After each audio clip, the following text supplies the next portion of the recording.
Makueni, the current governor, and then reintroduce that bill here, make sure we expedite it, and then we can now be able to look at these boundaries. Because one of the biggest problems that is bringing a lot of tension and making sure that whenever we talk, this matter becomes a motive, is an issue of historical injustices.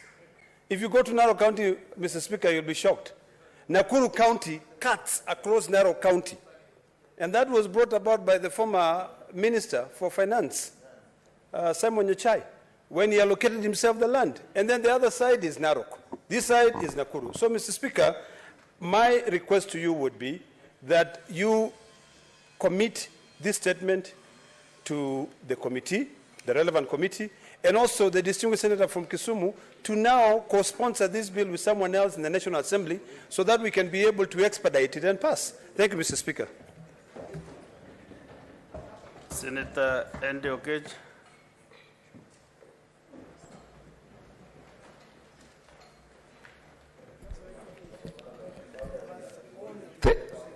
Thank you, Mr. Speaker. The majority leader has got some bad habit of heckling, but that's fine. I hope you want to heckle right now. You're waiting into 1 minute.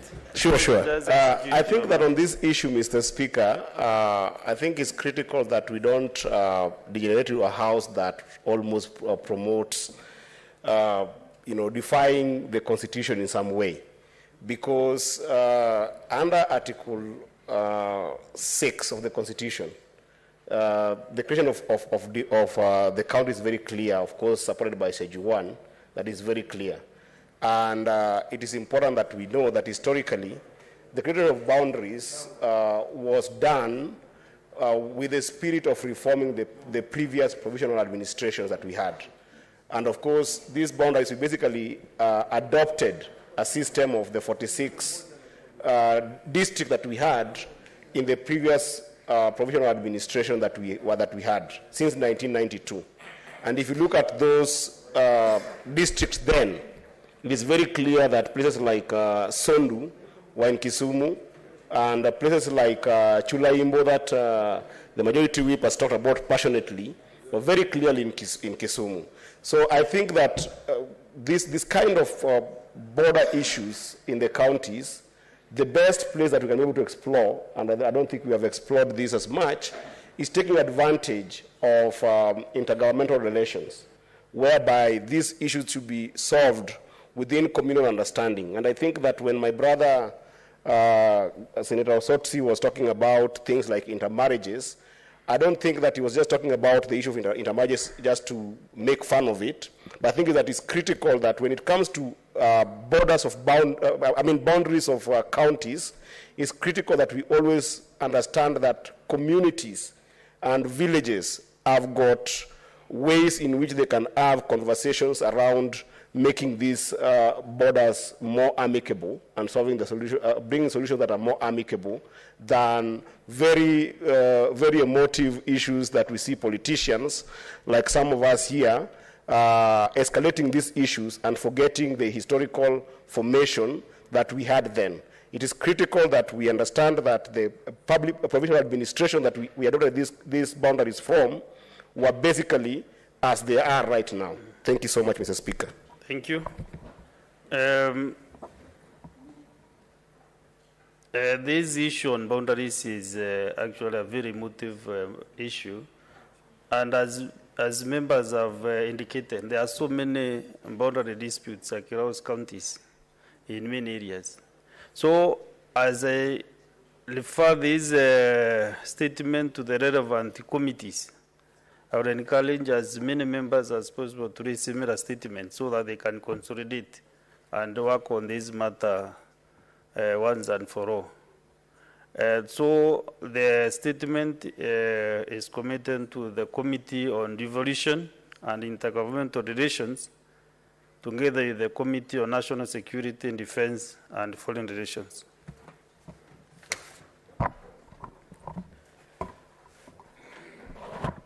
Honorable Senators, we have a visiting group, visiting teachers and students from Ndundune Secondary School in Makueni County. Honorable Senators, in the public gallery, we have 48 students accompanied by 3 teachers from Ndundune Secondary School in Makueni County who are in the Senate on an education tour. You may stand so that you are acknowledged in the Senate tradition. Honorable Senators, in our short tradition of receiving and welcoming visitors to Parliament, I extend a warm welcome to them, and on behalf of the Senate and on my own behalf, wish them a fruitful visit. I thank you. Makueni, Senator. Thank you, Manzo. Mr. Speaker. Mr. Speaker, I take this opportunity to welcome the students from Ndundune. Ndundune is about 6 kilometers from Emali town along Ukea Emali Road, and this is the school, Mr. Speaker, where Professor Kibuza Kibwana began his education in the primary school then. And they've had the senator, the former senator of Makueni, Governor Mutula, mentioned anniversary in this house. I believe they are going to be encouraged enough, inspired, so that one day they may also be senators. I welcome them, and I'll be joining them after this session, Mr. Speaker, so that I can share more with them about what happens in this place, and I could inspire them so that one day they could be like myself or Senator and Governor Mutula Kilonzo Jr. I thank you, Mr. Speaker.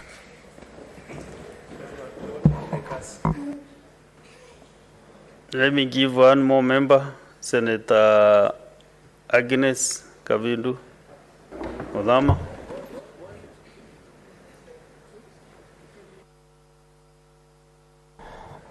Thank you, Mr. Speaker. At long last, you've noticed that we had raised, because it was on for me to contribute to the lands issue.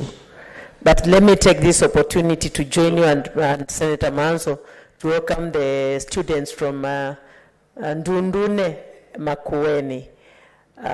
Welcome to the Senate. I'm sure you're learning a lot.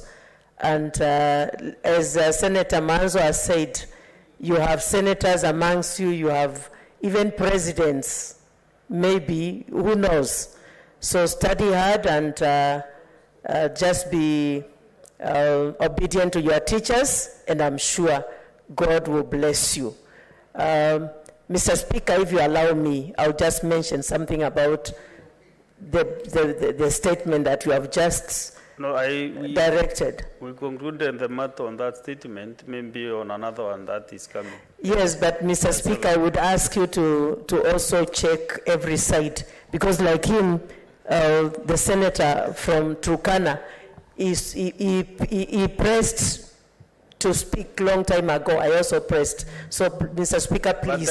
But Senator Agnes, I was keenly following this list here. It's a long list. You were somewhere, of course, somewhere within the list, but a bit. Okay, Mr. Speaker, I agree. I never doubted me. No, I'm not doubting you. It's only that.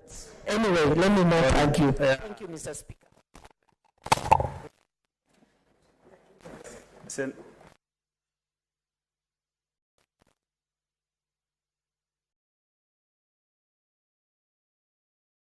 Welcome the students. Yes. Thank you.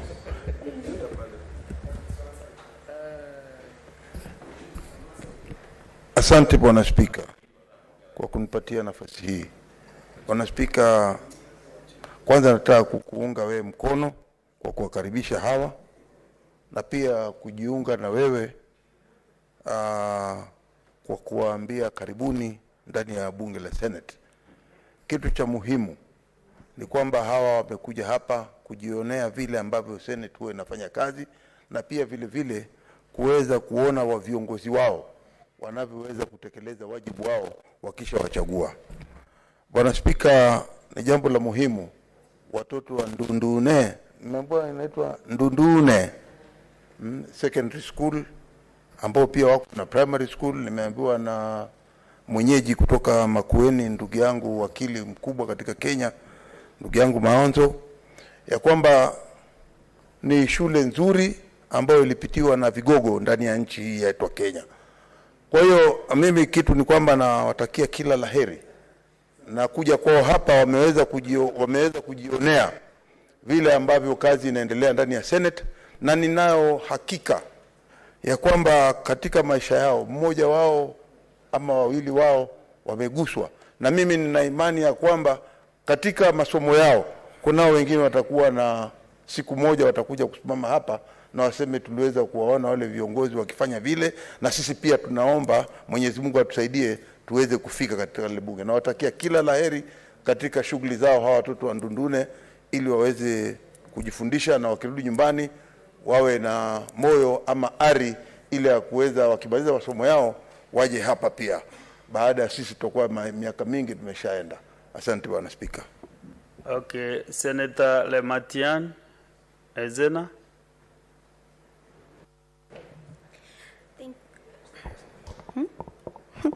Thank you, Mr. Speaker. Sorry, the mic is higher than me. It's an incredible privilege to serve the youth of our country, the heroic people of Kenya, and the marginalized minorities. I pay gratitude to God Almighty for all the life and blessings He bestowed upon me. Mr. Speaker, allow me to thank some very outstanding people in my life.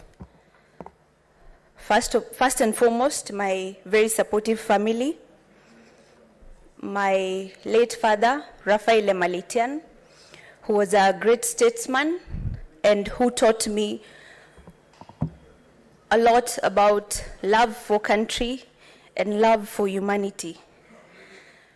Allow me, Mr. Speaker, to express my profound gratitude to His Excellency, Right Honorable Raila Odinga, the former Prime Minister and the AU Envoy for Infrastructural Development, my political mentor and father, an indefatigable Pan-Africanist whose commitment and ideals for democracy and social justice in Africa have inspired generations of political activists across the continent. His understanding for the need for robust dialogues and links between generations and the African Renaissance at large is legendary, and it is that unique ability that has enabled me, a girl from the nomadic hills of Samburu North, to stand before this honorable house today to represent my people. Mr. Speaker, it is very easier said than done that normally young, beautiful girls receive a lot of support. But I want to demystify that misconception. In fact, to the contrary,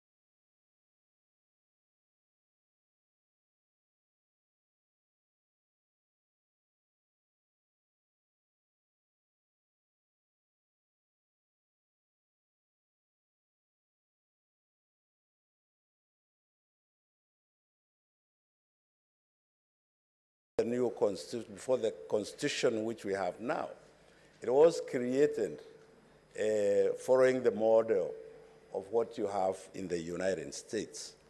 And I had the advantage of attending the Senate sessions in your country.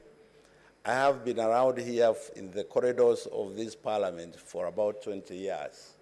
So I've been to your Senate many times, and I know how you operate. And we borrowed a lot from America. In fact, our hope right now as a Senate of this country is that some of the aspects which were not properly captured in our Constitution, which we borrowed from America, that this time we'll find time to include them in the Constitution as we move on. So I also want to take this opportunity to welcome you to this country, and also, like my friend Outa, and I wish you could find time to tour our touristic sites, tour our coast, which is world renowned. In fact, the Diani Beach in our coast is one of the most famous in the world. So I hope you find time to visit those sites. Thank you very much. Thank you, Speaker. Honorable Senators, I have another communication to make. I would like to acknowledge the presence in the Speaker's gallery this afternoon of a delegation comprising 31 librarians from 27 county assemblies who are on a 5-day attachment program in the Senate. The county assemblies presented are Samburu, Taita Taveta,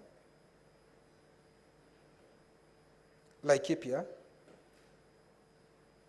Vihiga, Siaya, Busia, Nyamira, Tharaka Nithi,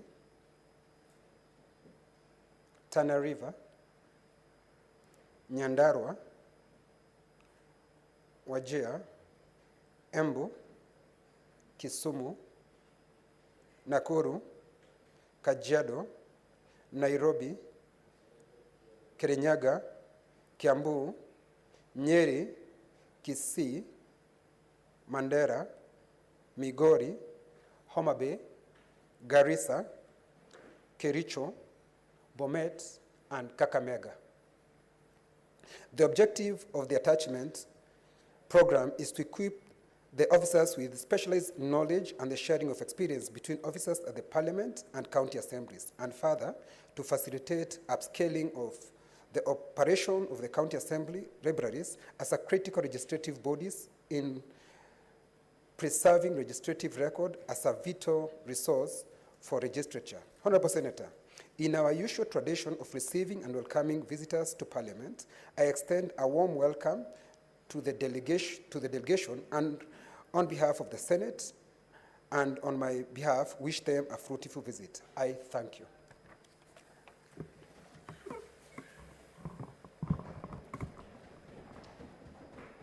Honorable George Hanuri. Bwana Spika, ningependa uniruhusu kujumuika na wewe kukukaribisha wageni wetu kutoka county assemblies mbalimbali ikiwemo county assembly ya Vihiga. Vihiga ni county ambayo naiwakilisha katika Senate hili.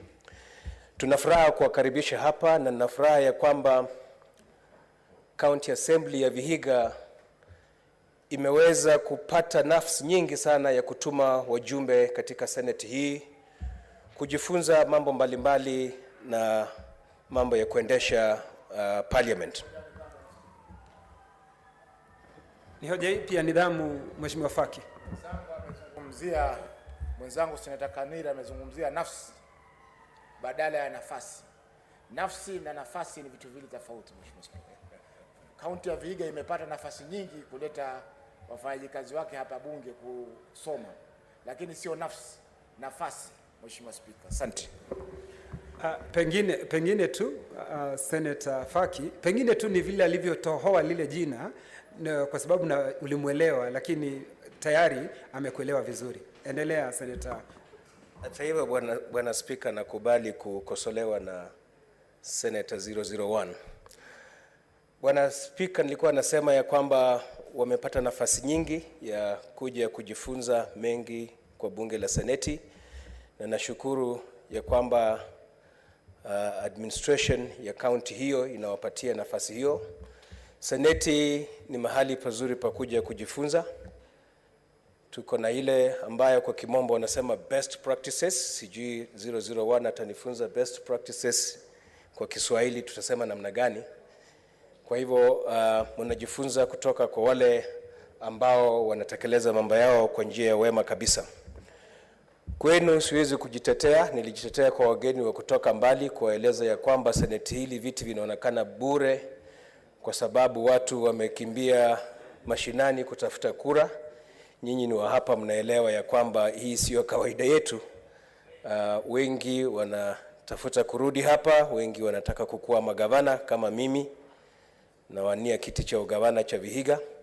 Kwa hivyo hii sio kawaida yetu. Tunawakaribisha na tunawatakia kila laheri mnapoendelea na kujifunza kwa wiki ile moja ambayo mtakuwa hapa. Asanteni.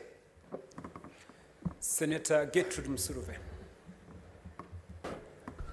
Thank you very much, Honorable Speaker, for giving me this opportunity to join you in welcoming the visitors in the House. And I want to thank the delegation that has come from the counties to be here with us.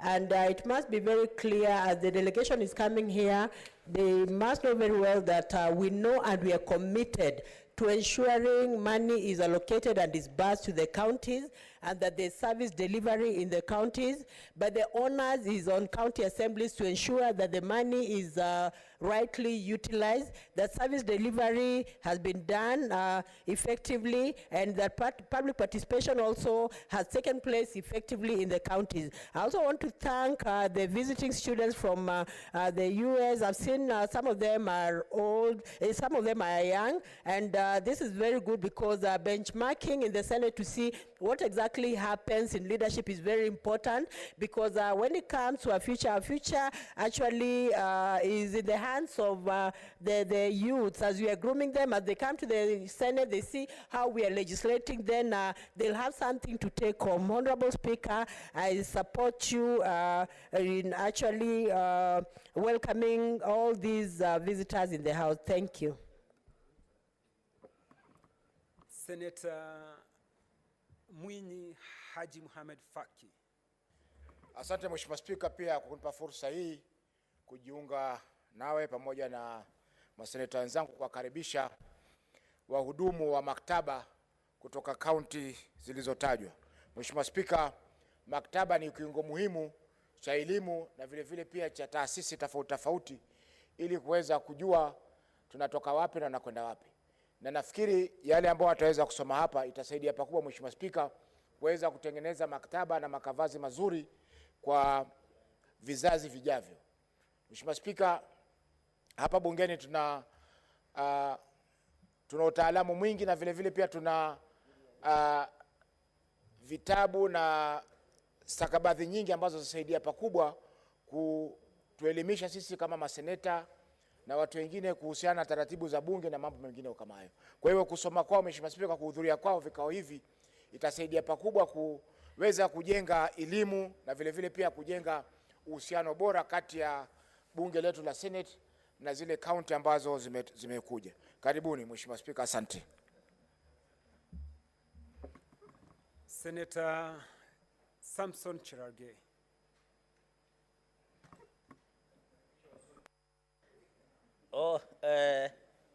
Thank you, Mr. Speaker, sir. From the onset, I want to welcome the team from 27 county assemblies, librarians that are being attached to the Chair, Agriculture.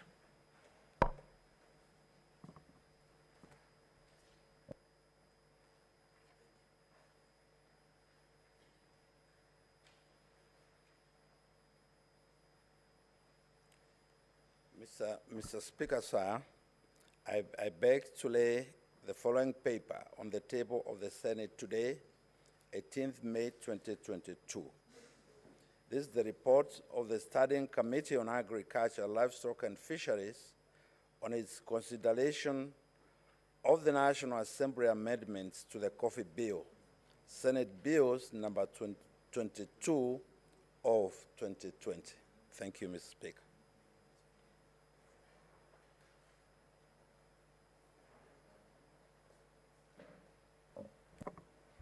Next order.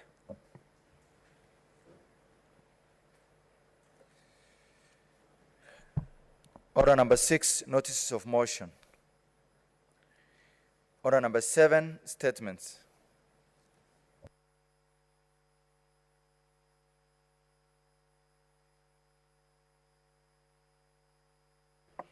Senator Cherargei.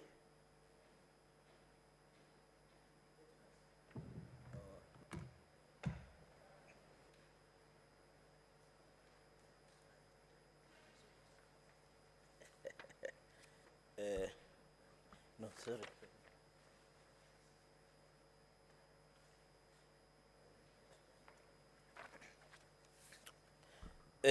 Mr. Speaker, sir, a request for statement on the Kenya shillings 9 billion set aside for rehabilitation and improvement of the old Mombasa Road after the construction of the Nairobi Expressway.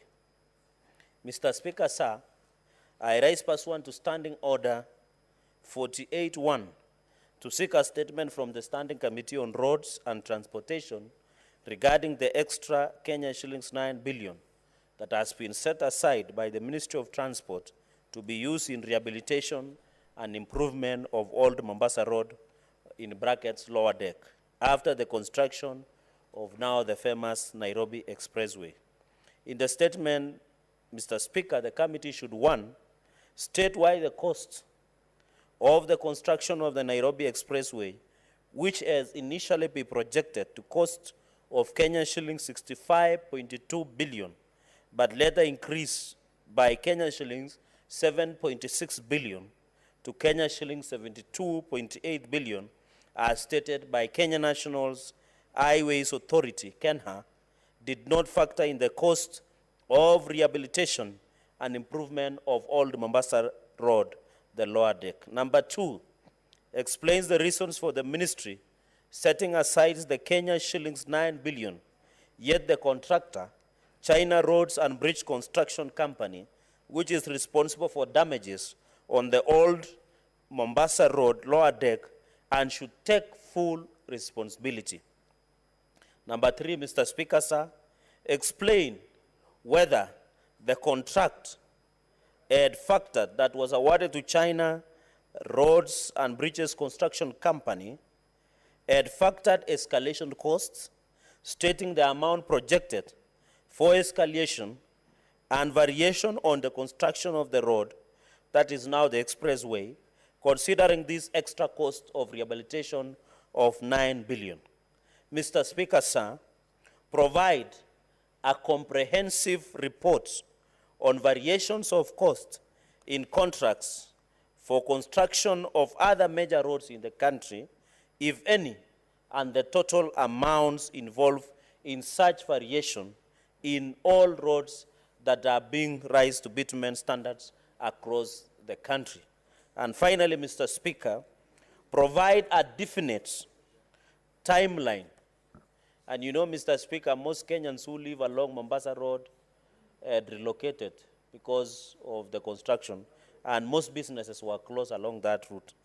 Provide a definite timeline on completion of the renovation and rehabilitation works, giving a clear guideline on the usage of Nairobi Expressway, especially for emergency services such as fire engines, ambulances, and use for the VIP, among other emergency services.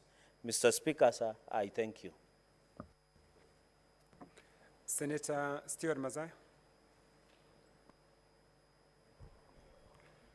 Bwana Spika,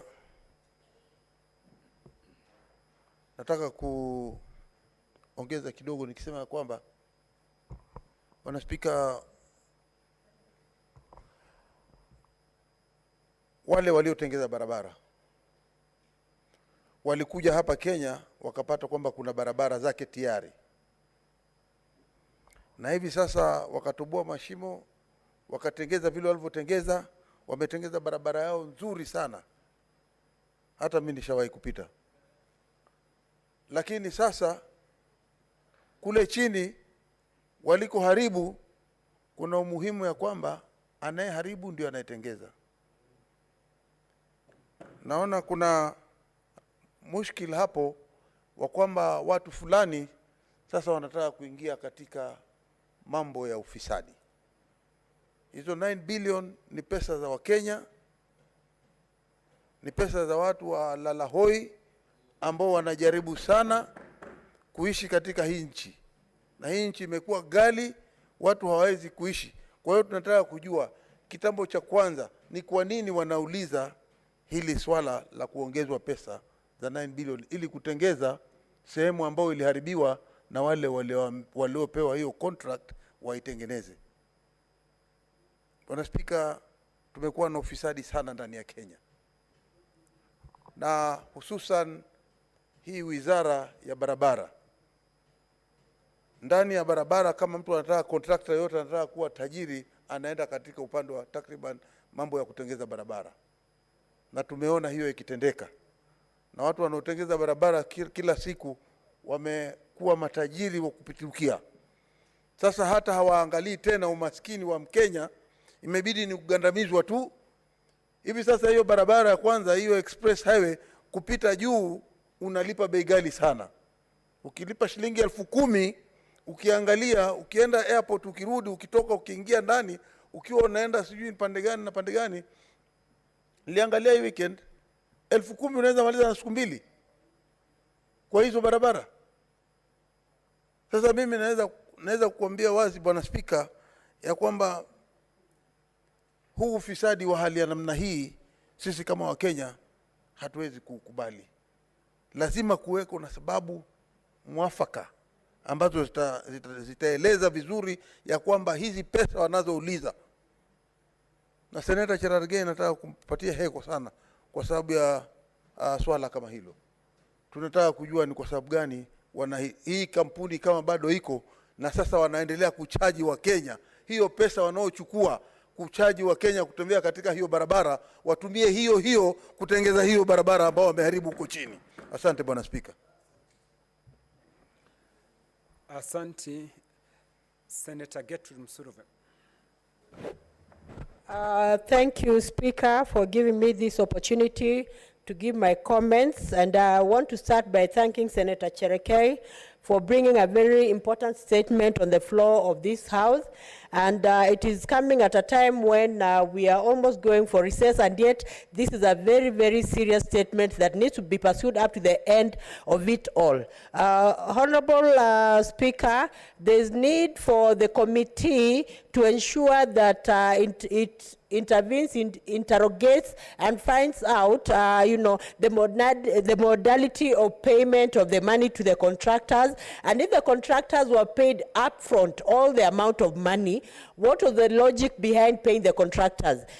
There is no need of contractors being paid upfront before completing their jobs, and even every job must have a warrant. Because even when you go to buy a fridge, you are given a warrant of a guarantee of 1 year, 2 years, like that. So even for a road should not be, made this year and then next year it is being rehabilitated using taxpayers' money to do this. I think it is very wrong, and there's need to investigate. And also the committee should also inform the time frame, because the Senate is almost coming to an end. So we need to know, Kenyans need to know, and they must know when the road will be complete. And even, Honorable Speaker, as this committee investigates what Senator Cherargei has brought on board, I think it is also necessary for the committee to tell us about the express highway, where Kenyans are being made to pay 5,000. Now, for example, one person has about 3 vehicles or 4. Does it mean that for every vehicle you'll be being paid, Honorable Speaker? Because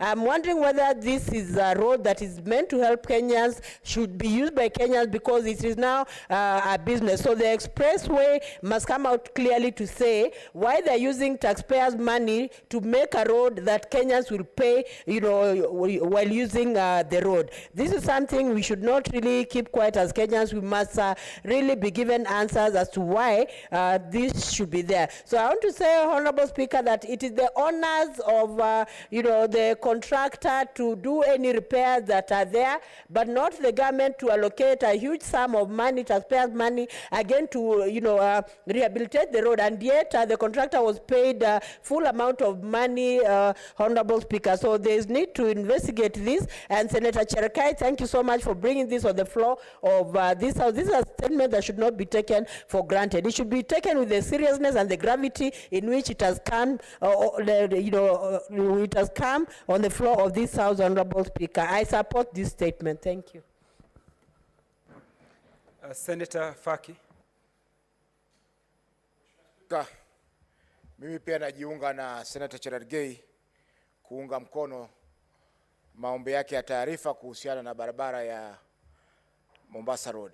Mheshimiwa Spika, zabuni ya ile barabara moja kwa moja, yani Nairobi Expressway, ni tofauti na zabuni ya kurekebisha barabara ambayo ilikuwako hapo awali, barabara ya Mombasa Road. Haiwezekani Mheshimiwa Spika kwamba zabuni ile itolewe bila ya kufuata sheria, kwa sababu sheria inasema kwamba zabuni zozote za barabara zinazohusu fedha nyingi ni lazima ziende kwa mipango ya tenda. Itangazwe tenda, yoyote ambaye ana uwezo wa kufanya kazi ile aweze kupewa nafasi ya kuweza kuifanya. Mheshimiwa Spika, hii barabara ya moja kwa moja imejengwa kwa mfumo wa jenga, endesha, baadaye una transfer kwa serikali. Kwa hivyo itakuwa ni makosa na ni ubadilifu wa fedha kuacha tenda kama hii, Mheshimiwa Spika, kufanywa bila ya kufuata sheria, Mheshimiwa Spika. Kwa hivyo hii statement, Mheshimiwa Spika, ni muhimu sana, na ningeomba kamati ya transport ya bunge hili iangalie kwa makini na kwa haraka, kwa sababu kama tunavyojua muhula wa bunge unaenda kuisha, na hii ndio fursa ambayo watu wanaofanya kazi katika serikali huweza kupata nafasi ya kusaini zabuni ambazo hazina kichwa wala mguu ili kufanya ubadilifu wa pesa za serikali. Asante Mheshimiwa Spika.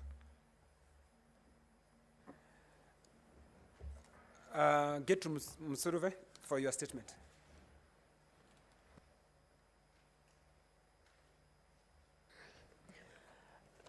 Thank you, Honorable Speaker. Mr. Speaker, sir, I rise pursuant to Standing Order 47-1 to make a statement on a matter of general topical concern, namely World Hypertension Day. Mr. Speaker, sir, the objective of the World Health Organization on this day is to communicate to the public the significance of hypertension and its serious medical complications, and to provide information on prevention, detection, and treatment. This day is celebrated every May the 17th. It was initiated by the World Hypertension League, an umbrella organization that unites national hypertension leagues and societies around the world. The theme for this year's World Hypertension Day is measure your blood pressure accurately, control it, live longer. In many parts of the world, millions and millions of people around the globe have died as a result of blood pressure and its related consequences. High blood pressure is often called the silent killer, and this is because most of the time it has no obvious symptoms to indicate something is wrong. Mr. Speaker, sir, high blood pressure is classified into 4 categories. That is, we have normal, prehypertension, that is mild, stage 1, moderate, and stage 2, severe. Tommy Arima et al., that is a scholar, in his 2011 research on mortality patterns in hypertension, stated that raised blood pressure is responsible for 7.6 million deaths per annum worldwide, more than any other risk factors. Around 54% of stroke and 47% of coronary heart disease are attributed to high blood pressure. Further adding that over 80% of this burden occurs in low and middle income countries. Blood pressure related diseases also contribute to cardiovascular deaths among people below the hypertensive threshold of 140/90 mmHg. Mr. Speaker, sir, as we commemorate this day, Awareness on blood pressure is important because blood pressure is one of the vital signs used to check how well your body is. Blood pressure is measured in millimeters of mercury, that is the mmHg. The reading has two numbers. The first number is the systolic blood pressure, which is the pressure in your arteries when your heart beats. The second is the diastolic pressure, which is the pressure when your heart rests between beats. Normal pressure should be 120/80 mmHg, although there may be spikes throughout the day based on your activities. High blood pressure is usually managed by lifestyle changes and, if necessary, medications. Mr. Speaker, sir, high blood pressure can quietly damage the body for years before symptoms develop. Uncontrolled high blood pressure can lead to disability or poor quality of life, or even a deadly heart attack or stroke. Many Kenyans, high and mighty, low and humble, have died as a result of high blood pressure and related causes. Mr. Speaker, sir, as we mark this day, I would like to call upon the national government in conjunction with the county governments to take up the responsibility of 1, creating awareness of the causes of high blood pressure, 2, availing free blood pressure checkups in all county hospitals, 3, availing free medical awareness on how to prevent high blood pressure, and 4, ensuring that every Kenyan has the highest attainable standard of health. I thank you for this opportunity and wish you all a happy belated World Hypertension Day. Thank you, Honorable Speaker. Senator Cherargei.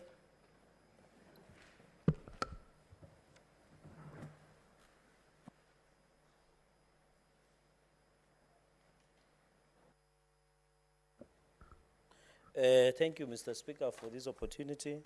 I want from the onset to thank my sister, Senator Gertrude Musuruve. I think she has done exceptionally well. I would have really wished to see her in the next parliament because the grasp of issues and legislation that she has done in this house yes, I would want to see her in the next parliament, either the National Assembly or the Senate.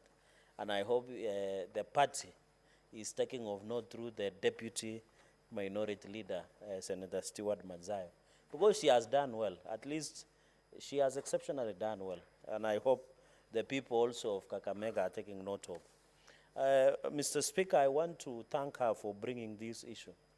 The issue of World Hypertension Day is very important. Mr. Speaker, under Article 43 of the Constitution of Kenya 2010, it states clearly in clear terms that access to highest quality of health in this country is a basic human rights. And we know basic human rights is very important in our Constitution of 2010. This is a silent killer, as you say, high blood pressure, Mr. Speaker. In fact, as she has put it, it is not killing only the mighty or the high. It's also ravaging our villages. And the worst part is that most of the people do not know that they are either suffering because there are no symptoms, Mr. Speaker. So I agree with that we must take, I know these are diseases that have resulted because of lifestyle and the choices that we make, but these are diseases that can be managed in ensuring that we change choices in our lives, Mr. Speaker. And I want to say these are reality. Both at the highest level as the Senate, to the lowest level in our villages. This is the biggest challenge that we have as a country.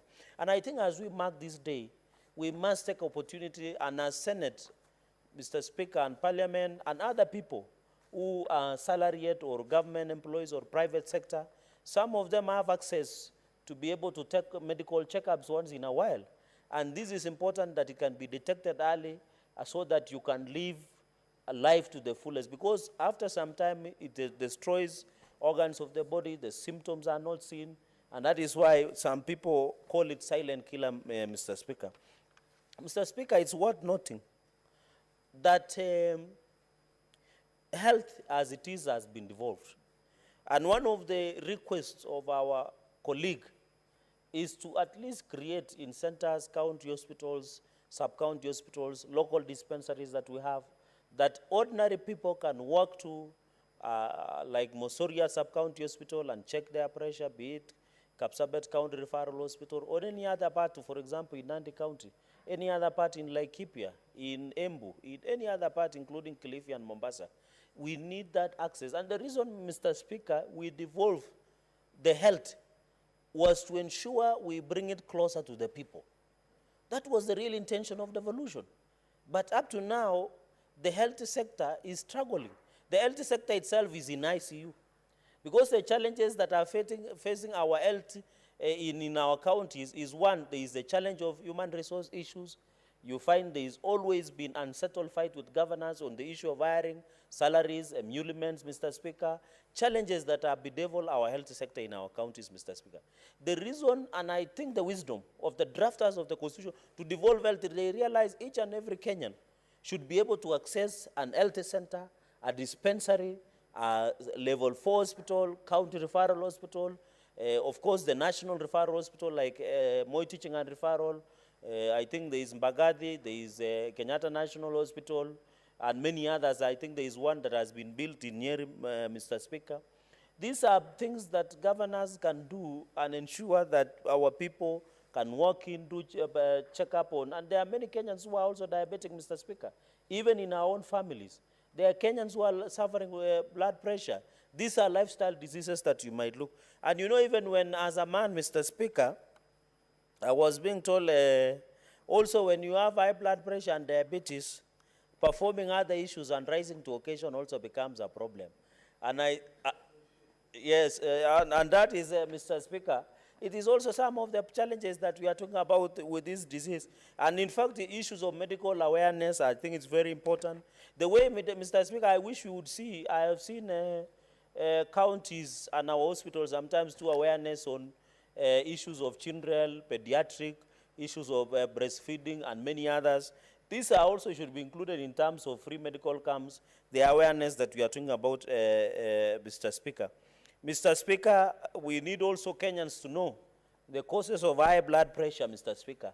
I know the current high blood pressure in the country, the people with the highest blood pressure, Mr. Speaker, are as politicians. There is high blood pressure of politics, and there is, I can tell you, most of our colleagues, including ourselves, before nominations, we were suffering from high blood pressure. So we need also to, the country is also on high blood pressure because of the nature of, and I want to ask my colleagues that even as we do politics, we should be careful also so that it might not come with the cost of being ill health.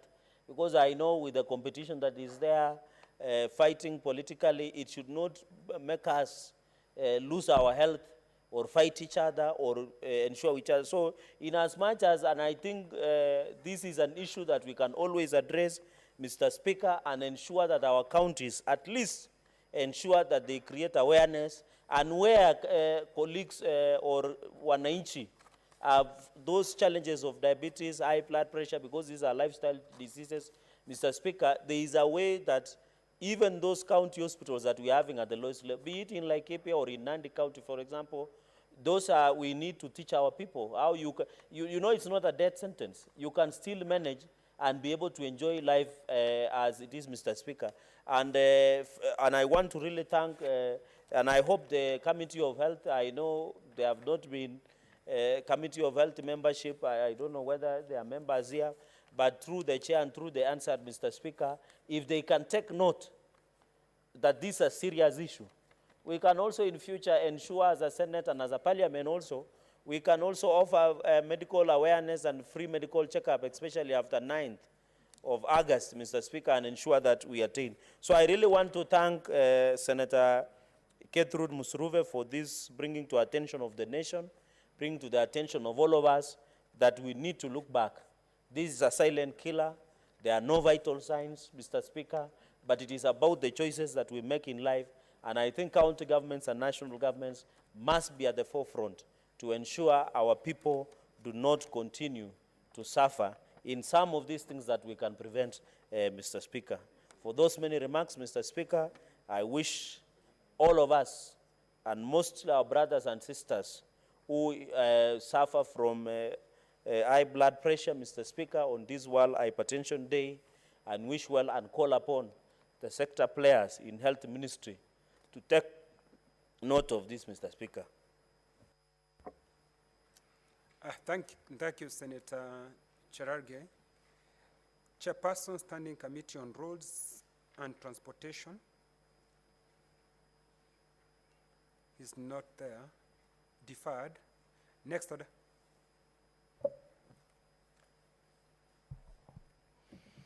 Order number 8, motion. Consideration of the National Assembly amendments to the Coffee Bill, Senate Bills number 22 of 2020. Chairperson, Standing Committee on Agriculture, Livestock and Fisheries.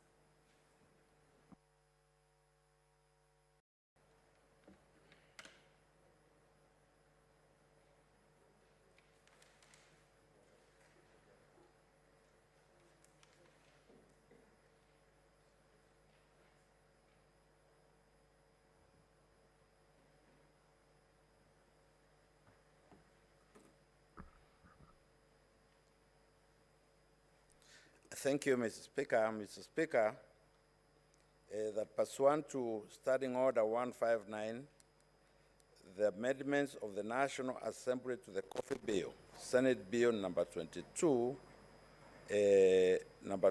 of 2020, be now considered.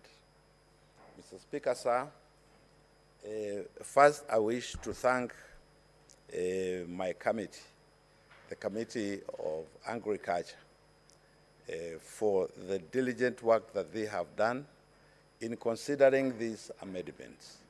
Secondly, I wish to thank the stakeholders, both farmers and other stakeholders, who gave us very important inputs, or who brought very important inputs to the consideration of the amendments of this bill.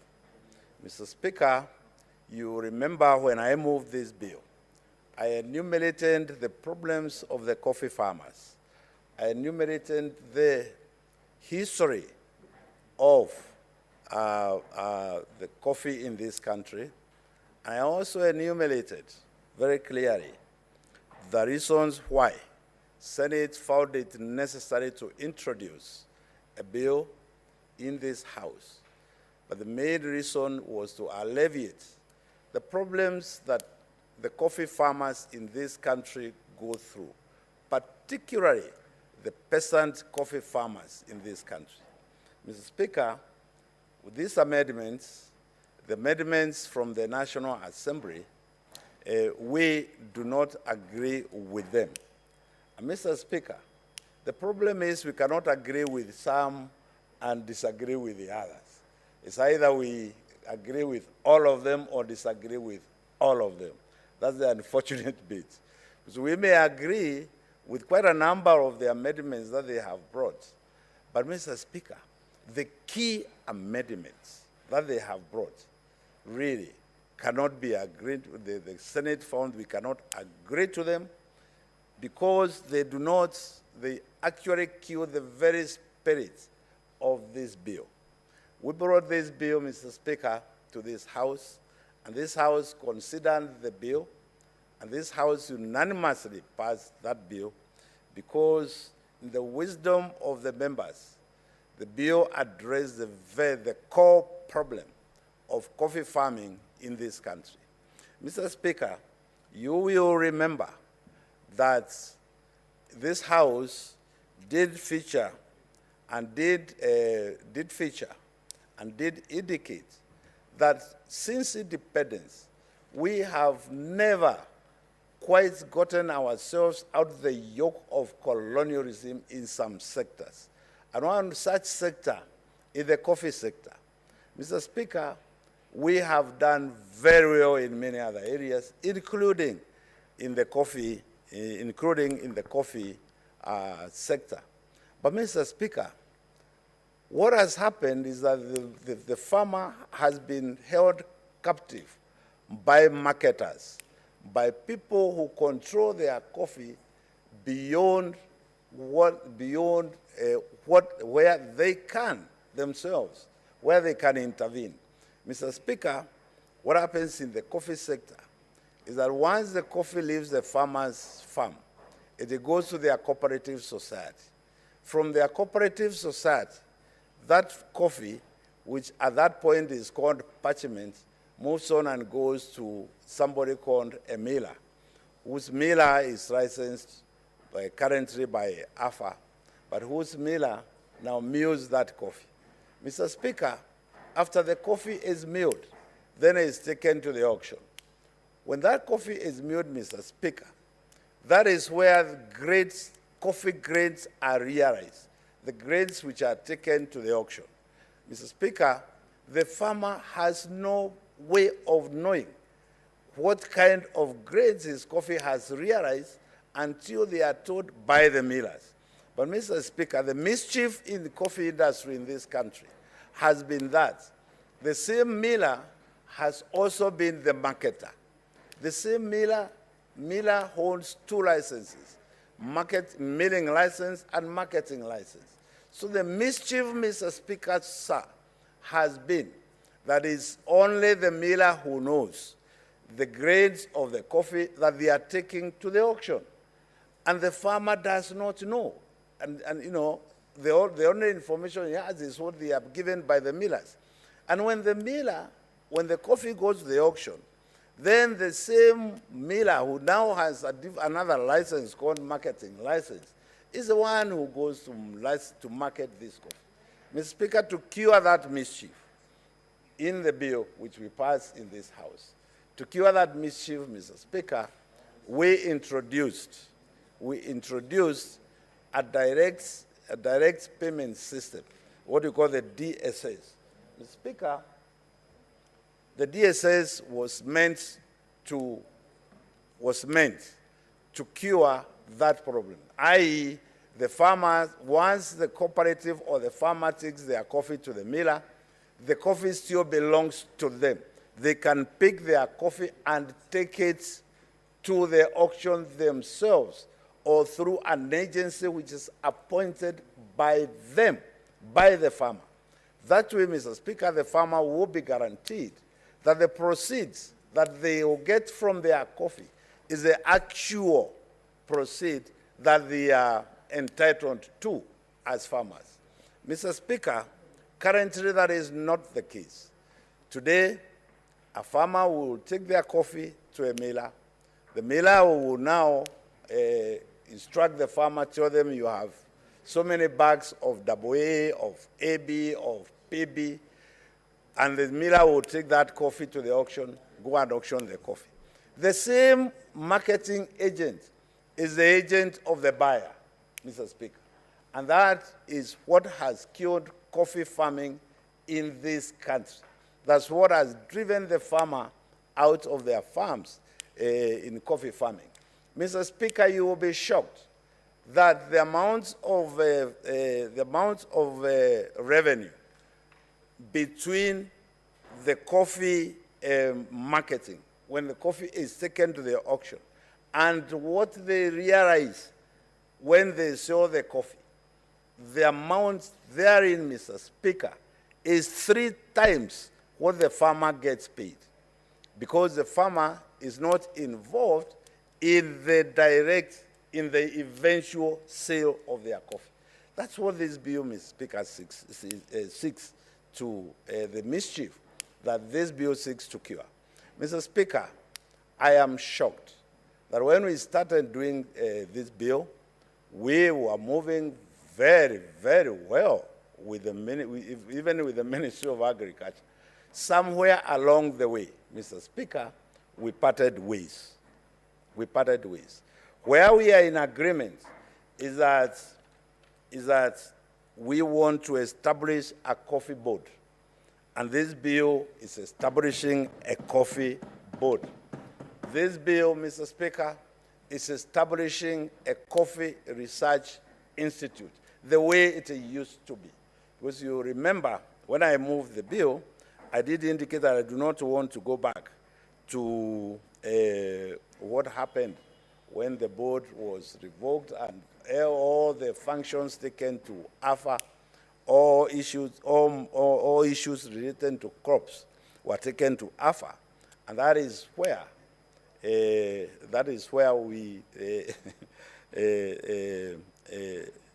the management of both coffee and most of other cash crops, or most of other crops, started to dwindle, Mr. Speaker. Mr. Speaker, this bill seeks to establish a coffee board. This bill seeks to establish coffee research, and some of the amendments which we do not agree with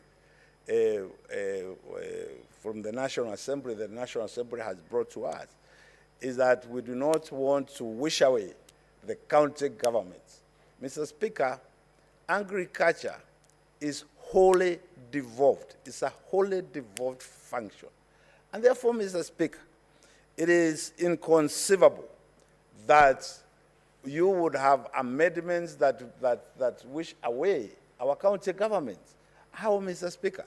These are the same county governments are the ones that are in charge of cooperatives in the ground, are the ones who are in charge of crop development in the ground. Mr. Speaker, what I seek the House to note and the country to note is that whereas National Assembly passes budgets, and whereas this House, the Senate, passes the county revenue allocation of 15% currently, and whatever percentage later on, the amount of money that remains with the Ministry of Agriculture is perhaps what is causing mischief. It's what is causing mischief in our counties. There's so much money that remains with the Ministry of Agriculture, yet agriculture is a devolved function, Mr. Speaker. That is why we are not developing at all. I do not want to go to other crops. I want to concentrate on coffee today, because the amendments we have gotten from the National Assembly really do not cure what we were expecting. My surprise, Mr. Speaker, is that through these amendments that the National Assembly has introduced into this bill, that they want to also remove the benefits which we have gotten from coffee regulations. Mr. Speaker, the President himself appointed a commission, a coffee commission. And it's that coffee commission that developed the regulations. And those regulations, Mr. Speaker, they were brought to this House. But before they were brought to this House, my committee engaged that commission, and we went through those regulations. We were satisfied they were good regulations, and we invited all senators from coffee growing areas, and not just senators, even members of parliament, all of them from coffee growing areas, and we sat for breakfast, and we went through those regulations, and we agreed on those regulations. Mr. Speaker, both the Senate and the National Assembly passed those regulations, and those regulations are in force. But you get surprised when now the same government, the CS in the same government, now wants to go through the back door to remove those regulations.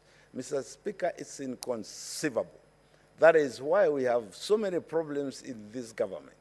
Because when you have a government that does not know what the right hand is doing, and what the left hand does not know what the right hand is doing, Mr. Speaker, please don't call that a government that knows where it is going. We as coffee farmers, Mr. Speaker, although I am the chair of the Committee of Agriculture, I also happen to be a coffee farmer. We as coffee farmers of this country, we want the bill that the Senate passed here to be the bill that will see the light of day. And the regulations which we are seeing here, Mr. Speaker, the amendments that have been brought by the National Assembly will not give us that hope. Mr. Speaker, our main objection to the objections to the amendments here rests on coffee marketing. That's our main objection. And I know most senators who are here when we moved the bill and who supported the bill will remember that the coffee farmer, we saying that and the House saying that, the coffee farmer has been made a slave of coffee marketers. That the people who make money are not the farmers, are the marketers. Are the marketers. We have had an opportunity as a committee to visit one marketer in the United States. In fact, a roaster called Joffrey's in Florida. And that roaster told us categorically, yes, we love Kenya coffee, and Kenya coffee is very good, we love it, but it's not available. We cannot access it. And when we do access it, it is very expensive. And he showed us his invoices and receipts. The last time he had bought coffee from Kenya, he had paid $1,200 a bag. Can you imagine? Now, how much is the farmer getting here? Farmer will be lucky to get $300 of that same bag, Mr. Speaker. So that tells you where the mischief is. And I am shocked, Mr. Speaker, that a cabinet secretary who is in charge of agriculture and who understands these things, yes, that would want to introduce amendments to go and kill the same farmer the government is supposed to protect. Mr. Speaker, it's really inconceivable. This should be, this, Mr. Speaker, should be condemned by all right-thinking Kenyans. Mr. Speaker, the other thing that we have noticed, of late is that these marketers, Mr. Speaker, they have actually pocketed the government, put the government in their pocket. That today, as the minister traverses the country, doing his campaigns, wherever he's doing his campaigns, and his campaigns, Mr. Speaker, and his campaigns in the coffee growing areas, all of them is to tell farmers how the chairman of agriculture of Senate does not understand coffee, and how the chairman of agriculture of the Senate, Gerald Dwiga, is the one who is stopping coffee reforms. Mr. Speaker, can you believe this? And after a minister of government addresses those farmers, he tells them to line up and gives them 1,000 bob each. Would you believe that, Mr. Speaker? Where else have you ever heard that a minister is going out to do his work, and after he does his work, then he gives, he gives bribes to the fellows he's talking to? Mr. Speaker, this is money from the marketers. These are marketers who are using the minister to kill this bill. These are the same marketers. Mr. Speaker, we are asking, and we will continue to ask. We may be at the tail end of the life of this Senate, but I can assure you we will be back here again, Mr. Speaker, and purposely to pursue some of these things. One of the reasons, Mr. Speaker, why the minister should not be allowed to get away with this is because this is going to kill coffee. It is the same reason that has caused the production of coffee dwindle from 125 metric tons to current today. We are exporting less than 30 metric tons, Mr. Speaker, 30,000 metric tons, less from 125. Why? It's because of this kind of behavior. And I hope that whoever advises the president will get this message clearly, that the marketers, coffee marketers, have taken hold of his government and they have put his government in their pockets, and through his CS, they want to frustrate coffee reforms. Mr. Speaker, I do not want to bore the House with the number of amendments that we are proposing, that we are rejecting, because we either reject one or all of them, or we either accept all of them or reject all of them. So I do hope that in the following 1 week, Mr. Speaker, that both this House and the National Assembly will find wisdom to establish a mediation committee. They call it a mediation committee, yes, so that we can look at the amendments which are acceptable, amendments which are not acceptable. And because I sincerely do hope that this bill will see the light of day. And I do hope, Mr. Speaker, that for those of you who pray, we want to pray for the government, and specifically we want to pray for this government to begin to realize that the citizens of this country, those peasant coffee farmers out there, they look up to the government for protection. And if it is the same government that is denying them protection, Mr. Speaker, it's unthinkable. It is clearly unthinkable. Mr. Speaker, I want to say right now, you will hear that coffee prices are good, that we are being paid well. I want to caution the farmers, coffee farmers. Coffee prices have not changed. Those regulations left in place, the ones we left here, are the ones which will make a difference. The reason why we are seeing high coffee prices today, Mr. Speaker, is not because the market has changed, it's because the dollar rate has shifted. Because coffee is paid for in dollars. So when and the dollar rate has shifted. That is what is making the prices of coffee look very good right now.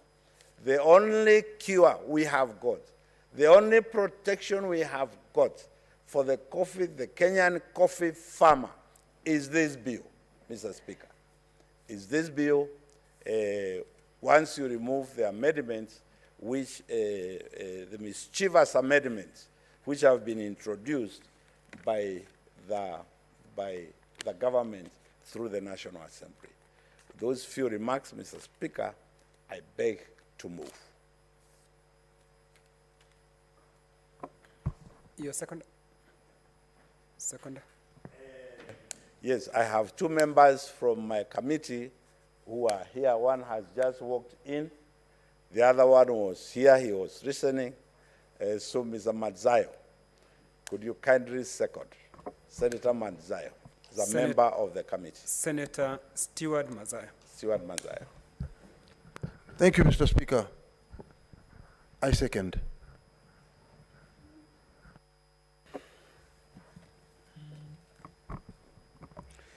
Honorable Senators, I propose the question, which is that pursuant to Standing Order 159, the amendment of National Assembly to the Coffee Bill, Senate Bill number 22 of 2020 be now considered. Senator Cherargei.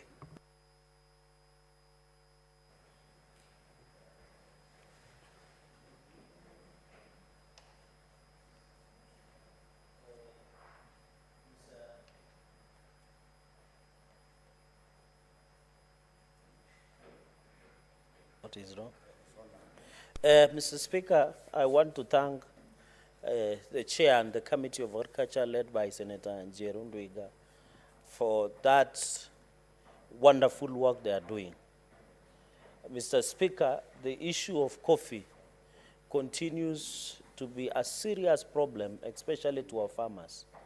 From where I come from, in Nandi County, there are around almost all sub-county sub-counties in Nandi grow coffee, led by Tindred sub-county. And most farmers have been facing challenges on how they can grow, market, and get value for their coffee. Mr. Speaker, it is very important that the issue of coffee, just like any other crop in the Republic, continues to make our farmers poorer. They have invested a lot. I think the Chair of Agriculture has explained that the problem is not with farmers. The problem is not with the people of Kenya.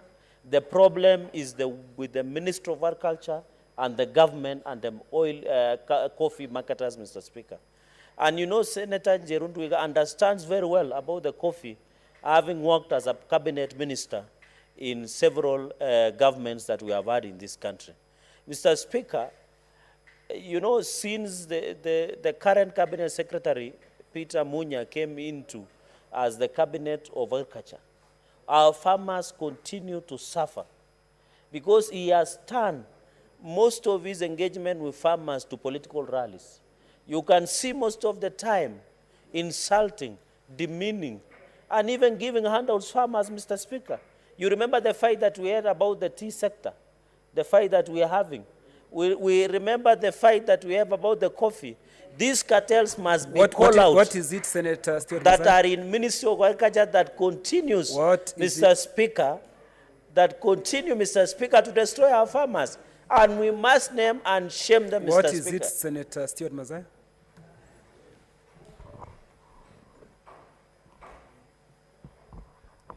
Asante Bwana Spika. Bwana Spika, nasimama kwa hoja ya nidhamu.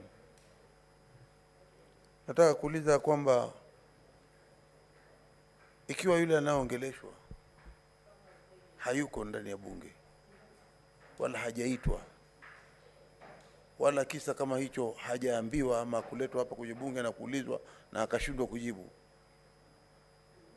ndio mtu akawa na uwezo wa kuweza kusema ya kwamba anasema alimuuliza na hakuweko. Je, itakuwa ni haki hivi sasa ikiwa waziri wa ukulima hayuko hapa? Lakini katika mjadala unaoendelea hivi sasa, ndugu yangu, singependelea kabisa kumuingilia kati. Ndugu yangu, rafiki yangu, mdogo wangu, nampenda sana na yeye tusikizana zaidi, lakini ni haki kuongea juu ya mtu ambaye hayuko ndani ya bunge kwa njia ambayo haifai, ama kumuonyesha katika taifa kwamba pengine si mtendakazi maalum, na hali watu wengine kama sisi tunajua yeye ni mtendakazi. Kwa hiyo tunataka kujua kama ni sawa hivyo kuongea kama hayuko ama si sawa. Senator Cherargei, pengine wacha sana kujihusisha na mambo ambayo ni kana kwamba unamkemea waziri, lakini kulingana na vile ambavyo nilikuwa nikifuatilia mjadala huu kutoka kwa mwenyekiti wa kamati ya ukulima, kuna mambo aliyogusia. Nilisikia akisema ya kwamba yule waziri amekuwa akipeana, na alizita mwenyewe, hongo ya 1,100 kwa kila mkulima anaye tembea katika ule mkutano. Sijui kama vile alivyosema ni kweli, lakini kwa sababu nilimsikia akisema vile ambavyo, ningependa kumwambia Cherargei ya kwamba tafadhali jihusishe na mswada wenyewe bila hasa kumuingiza waziri katika hayo mambo. Pengine tu kutaja yale maneno ambayo unajua, lakini si kumuingiza kwa kuleta nia mbaya kwake. Asante. Nafikiri Mheshimiwa Spika, nasikia ndugu yako anasema angependa kuniingilia katikati. I don't know what that means, but maybe it's a story for another day. Senator Cherargei, yes. Ni vizuri kama ulianza kwa Kiingereza uendelee kwa Kiingereza. Wacha kuchanganya lugha. My apologies, Mr. Speaker, sir. You know, I had in Kiswahili saying something I didn't understand. But I hope you know better because you are good in Kiswahili. Mr. Speaker, what I was just saying is that the chair of committee has told us one of the impediments to the success of coffee reforms has been the ministry itself. So, Mr. Speaker, and we have seen the ministry officials have always, Mr. Speaker, and you know, I've just said coffee continues to become a problem. And that is why, as a government and people who do bottom-up, one of the proposals that will move forward is looking at guarantee minimum returns for our farmers. I think when we implement guarantee minimum returns to our farmers, even in cost, through the bottom up, and I can see Senator Stewart Mazayo is excited because he really wants to see this government of bottom-up economic model where every farmer, Mr. Speaker, will get what we call guarantee minimum returns. And that is the only way we will finish these cartels that continue to frustrate our farmers in coffee sector, in tea sector, in sugar sector, in milk sector, Mr. Speaker. The only to fix this is a bullet called guarantee minimum returns to our farmers. And I think the chairperson of agriculture has spoken passionately about coffee. I remember we had a fight in this house, Mr. Speaker, when the World Bank gave us 10 billion through coffee cherry fund. We fought over this house. The minister was summoned. He could not give us the concrete answers, and it is on record in the answer of the Senate Republic of Kenya. Mr. Speaker, when these reforms we want to do, these people don't want reforms, say that when they get funds like through World Bank, 10 billion, that were through coffee cherry fund, they can play around with it. Because they fear regulations and legal framework, that their transparency and accountability of managing public funds that belong to farmers continue. Mr. Speaker, we were sad that day because Nandi was excluded to the counties that were supposed to be given and benefit from coffee cherry fund of 10 billion. We protested in this house. The cabinet secretary was summoned. He never gave us any concrete answers. It has never been told. And almost 3/4 of this country, and my brother Senator Ndwiga will tell you, have a potential of growing coffee. Everywhere you go across the world, you will not miss spotting a coffee shop. Even anywhere, in fact, the coffee is more taken than even tea, Mr. Speaker, across the world. And we need our farmers who grow coffee to have value for their coffee, Mr. Speaker. So when we raise these issues, we are raising because where I come, Nandi County, Mr. Speaker, there are farmers who still struggle with growing of coffee, keeping of coffee, marketing of coffee. Others have gone ahead and built cooperative societies. Others are still struggling buying bulbing machines. And I remember, Mr. Speaker, when I was doing my campaign, I went to a place called Kipshele. And they are still struggling in Tindre sub-county, near Kibukwa, where they are still struggling on trying to get how they can build on cooperative society and be able to have their own bulbing machines. And I remember one of their machines had broken down. That is the pain that coffee farmers continue to suffer because of cartels, because of the impediment of Ministry of Agriculture, Mr. Speaker, and the government has not made a decision to crush cartels. And the chair has explained very well that the cartels are known, they know what they are doing within government, they know their... I want to appeal, and I know being part of the larger Kenya Kwanza, that we must agree to fix and do coffee reforms.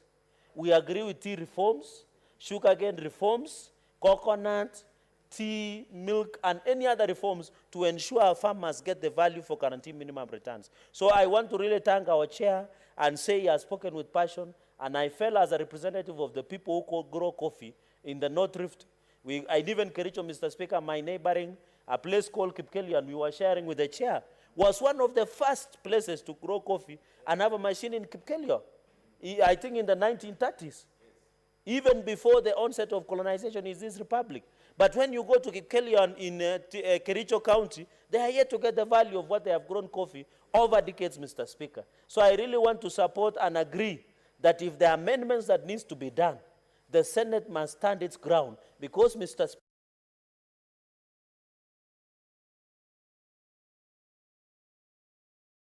I don't mind being informed by Waziri. Okay, thank you. Mr. Speaker, I want to inform my colleague that it's true. Out of the regulation we passed here, the first beneficiary of direct coffee sales is Kipkelion Union. And Kipkelion Union, they have taken this advantage. But for them to get permission to export their coffee, Mr. Speaker, you will be shocked. After they found their own market, good beans, and we introduced those fellows to them, after they found their own market, then the ministry has been, and that is why they want to reverse these things, that they have been putting barriers to getting them get direct licenses to export their coffee to wherever they want. Kipkerion, they exported 7 containers, and they were paid in excess of 150 million Kenya shillings, Mr. Speaker. That's where we want to go. Mr. Speaker, let me conclude, and I think I saw also Bomet wanted to do such thing, and I don't know how they Bomet with Iranian authorities. But I'm very impressed if now, and you can see, Mr. Speaker, that is why agriculture is devolved. As a Senate, we must stand our ground, because one of the important functions that were devolved are agriculture, Mr. Speaker. And I'm happy that Kipkelion has got an opportunity of doing direct sales, because it will encourage other cooperative unions in Nandi, Laikipia, and across the country. And therefore, Mr. Speaker, I want to call upon the Senate to take its rightful position of protecting devolution as envisaged in Article 96. Because, and the Ministry of Agriculture must be told that it is only policy that we retain at national level. Any other part of implementation must be given to counties to do that, and such as licensing, and they must be given that power. I wish one day a cooperative society in Kabirer, in Tindre sub-county, can be able to direct their sales even to the US or Iran or wherever that they are supposed to send. And I'm happy, and it is sad, Mr. Speaker, that the same government wants to stifle the benefit that should have gone. And it is sad that, thank you for the information, Senator Ndwiga, that Kipkelian, when they benefited from this, the government has gone ahead. And I remember, Mr. Speaker, as I conclude, the Minister of Agriculture at some point, when the governor of Bomet had gone to Iran to try and engage directly and send sell their product direct, their crop to Iran. You remember the Minister of Agriculture himself answered him. Instead of assisting counties to ensure they get licensing and do and sell. So, Mr. Speaker, this issue of coffee, we must address it fully, and we must call out cartels that are preventing reforms within the coffee industry. And as a Senate, and thank God, when we come back, I know we are constrained with time, we must continue with this fight and hope and believe that we'll have a government that believes in guarantee minimum returns to our farmers, and that is Kenya Kwanza. I thank you, Mr. Speaker. Senator Gertrude Msurove. Thank you, Honorable Speaker, for this opportunity. And Honorable Speaker, as the chair, Senator Ndwiga, was taking us through, I could really see the role of the Senate. If you look at the bill that, the Senate bill on coffee, it comes out very clearly that we are keen about representing the counties and the interests of the counties. And one of our core interests is ensuring that we are protecting our farmers. Because, Honorable Speaker, it must be very clear that as a country, we signed the Maputo Declaration that stated clearly that we will support agriculture, and about 10% of the national revenue will go to agriculture. Now, one of our core business, serious business in this house, is to protect the interests of the counties. And when it comes to farmers, farmers must be a priority, Honorable Speaker. Now, if you look at the Senate bill that we gave, the proposition was that both the national government and the county government must be involved when it comes to the issue of farming. Why? Because the national government comes out specifically with a specific role. Like, for instance, when you're talking about policies, it will come from the national government, which needs now to cascade to the county governments. And when you look at also issues of security, Honorable Speaker, many times you find people being murdered in coffee growing areas and all that. The government needs to provide, security, even for, coffee growing areas. It is very clear what the government needs to do. It is very clear also what the county government needs to do. In the event of outbreaks, disease, and all that, it must be the business of the county government and the national government. So that way we'll be protecting our farmers, we'll be encouraging our farmers, and we'll be making the industry sustainable, Honorable Speaker. And one of the issues in this industry that must be remembered is that we must see how to encourage our farmers so that their work is self-sustaining. Farmers employ themselves, they are self-employed, and they're also creators of employment. So it is just our honors as a Senate to ensure that the business that is going on in the coffee industry is a business that is going to benefit farmers directly. So farmers should get money from their proceeds directly.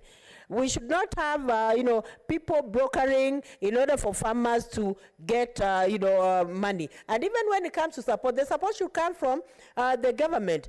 The farmers should not be encouraged to look for loans from banks and pay interest and all that. There must be a mechanism of ensuring that the board that is created is a board that is going to ensure that even when it comes to planting, farmers have the seedlings. When it comes to diseases, farmers have the protection and all that, Honorable Speaker. So I know, Honorable Speaker, that when it comes to real coffee, Kenyan coffee is drunk in many parts of this world. If you go to America, if you go to Dubai, all over, and it is very expensive.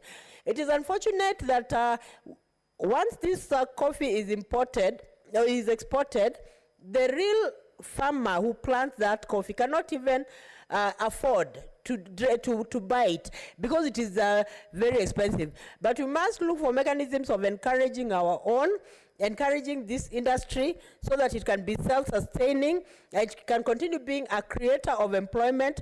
And I want to say, Honorable Speaker, let us look at amendments that are sustaining our farmers. But amendments that are getting money away from our farmers then are not very good. I know of an industry that was doing very well, sugarcane industry. It collapsed at one point simply because the farmers were not getting direct benefits. Some farmers decided not to continue with the industry. Excuse me. So we need to ensure that we are helping farmers and encouraging them to continue with this industry of growing coffee. Thank you, Honorable Speaker.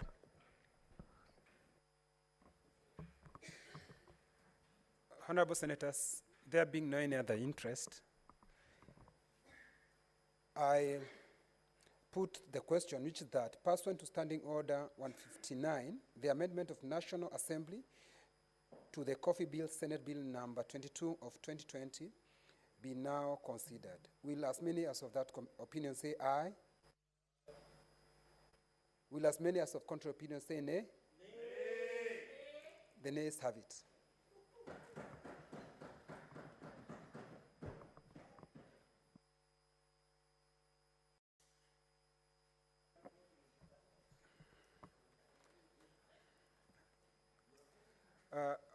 Honorable Senators, I want to defer order number 9 to 33. Next order.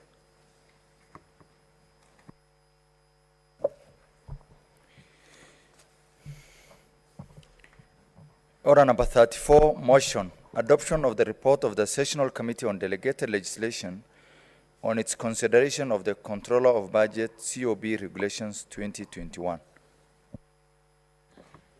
The Chairperson, Sessional Committee on Delegated Registration. Thank you, Mr. Speaker. Honorable Speaker, the Controller of Budget Regulations 2021 were published by the Controller of Budget on the 3rd of December 2021 pursuant to Section 25 of the Control of Budget Act. You need to move.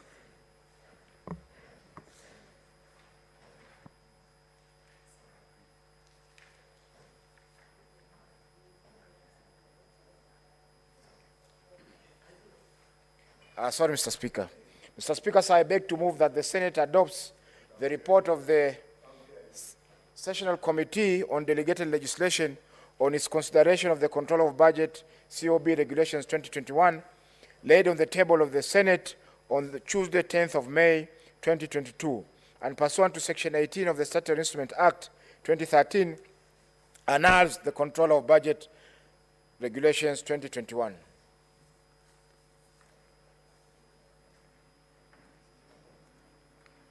Mr. Speaker, sir, the Control of Budget Regulations 2021 were published by the Controller of Budget on 3rd December 2021, and pursuant to Section 25 of the Control of Budget Act. The regulations were tabled before the Senate on 9th of February 2022 and subsequently committed to the Senate Sessional Committee on Delegated Legislation for scrutiny pursuant to Section 15(2) of the Statutory Instruments Act 2013. In brief, and without going into the details of the regulations, the main objective of the regulations is to set out procedures for a number of activities in budget implementation, including authorization of withdrawals of the funds and enforcement of budgetary ceilings.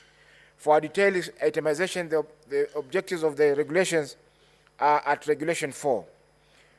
Number 2, in terms of content, some of the salient features of the regulations broken down in parts include: A, the procedure for request and approval of funds from the Consolidated Fund, County Revenue Fund, and any other public fund at Part 2. B, factors to consider while monitoring, evaluating, and reporting on budget implementation at Part 3. C, procedure for conducting investigations and the guiding principles for conducting the investigations at Part 4. D, mechanism for dispute resolution and complaint handling at Part 5. And E, miscellaneous matters in relation to access, management of information, and records at Part 6.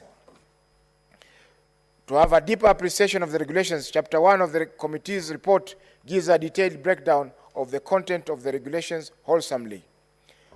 The committee, in scrutinizing the regulations and received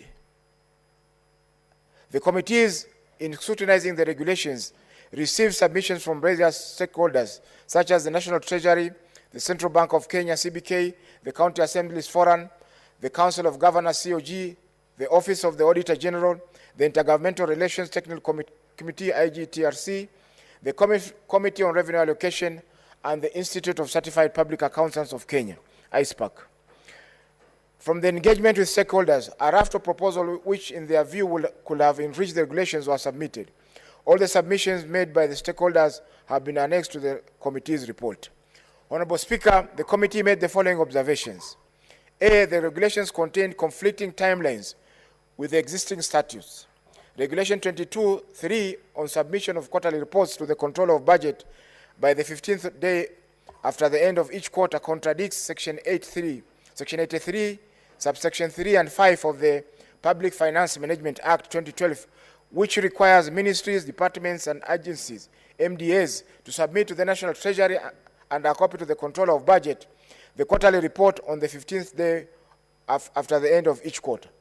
Mr. Speaker, in this particular regulation, the Controller of Budget wants the reports to be submitted to it rather than being submitted to the National Treasury in conformity with the PFM Act.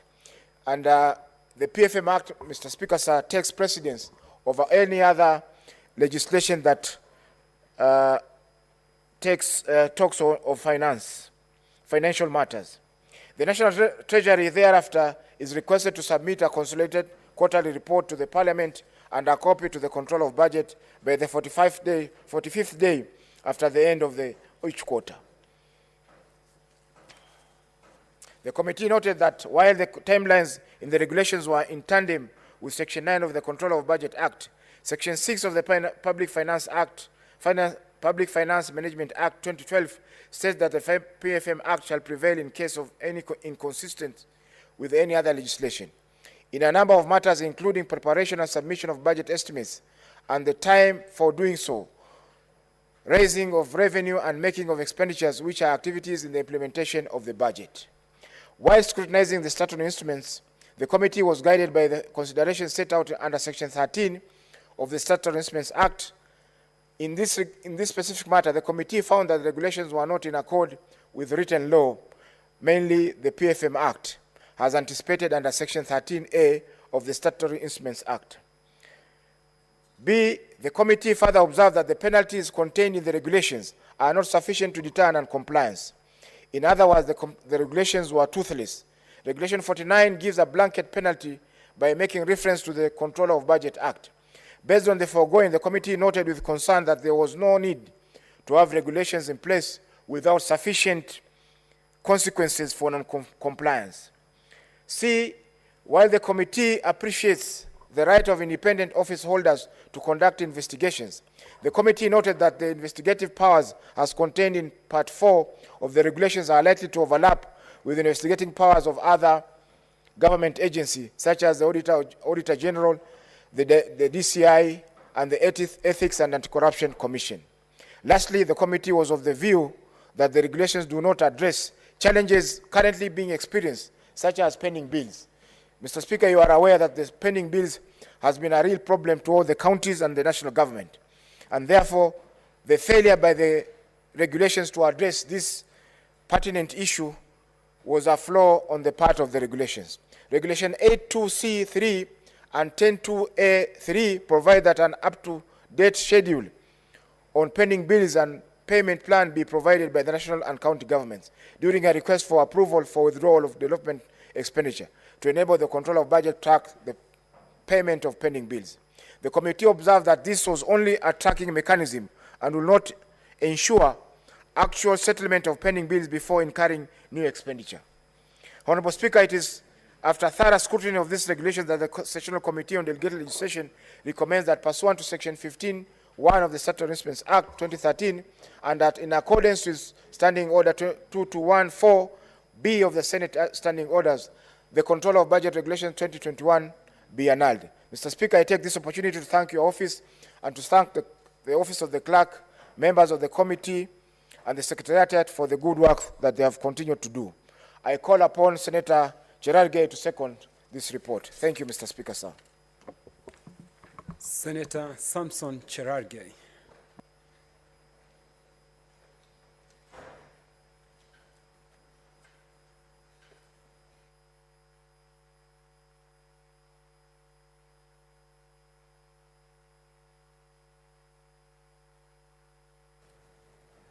Thank you, Mr. Speaker, sir.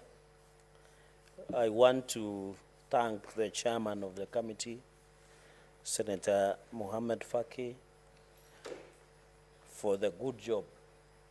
I've gone through the reports and they have done a thorough job, Mr. Speaker, sir, and they did engage the stakeholders.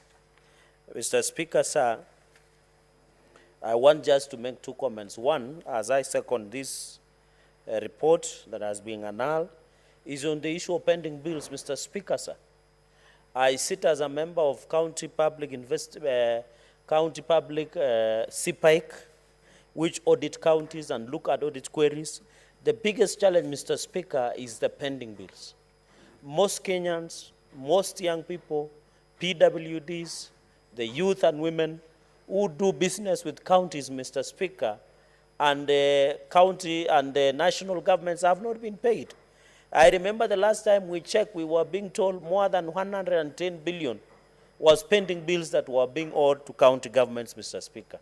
I remember there was a bill that was being proposed called Prompt Payment Bill by this House to ensure that Kenyans who give services and goods to any government entity must be paid promptly, Mr. Speaker. So if they did not capture the issue of pending bills, and most county governments have that problem, then there was a problem with these regulations, Mr. Speaker. And the best person to have known this, because they know the consequences of having a pending bill, the COB should have looked at this issue and addressed once and for all, Mr. Speaker. So, Mr. Speaker, the issue of pending bills is an alive matter, and therefore we must ensure we give it the necessary attention it deserves. And many Kenyans, Mr. Speaker, including your friends and people from Laikipia, I have seen Laikipia also has a pending bill, which is very huge, and it will continue to eat into the development budget that we have. So the fact that pending bills was being omitted, it was very unfortunate.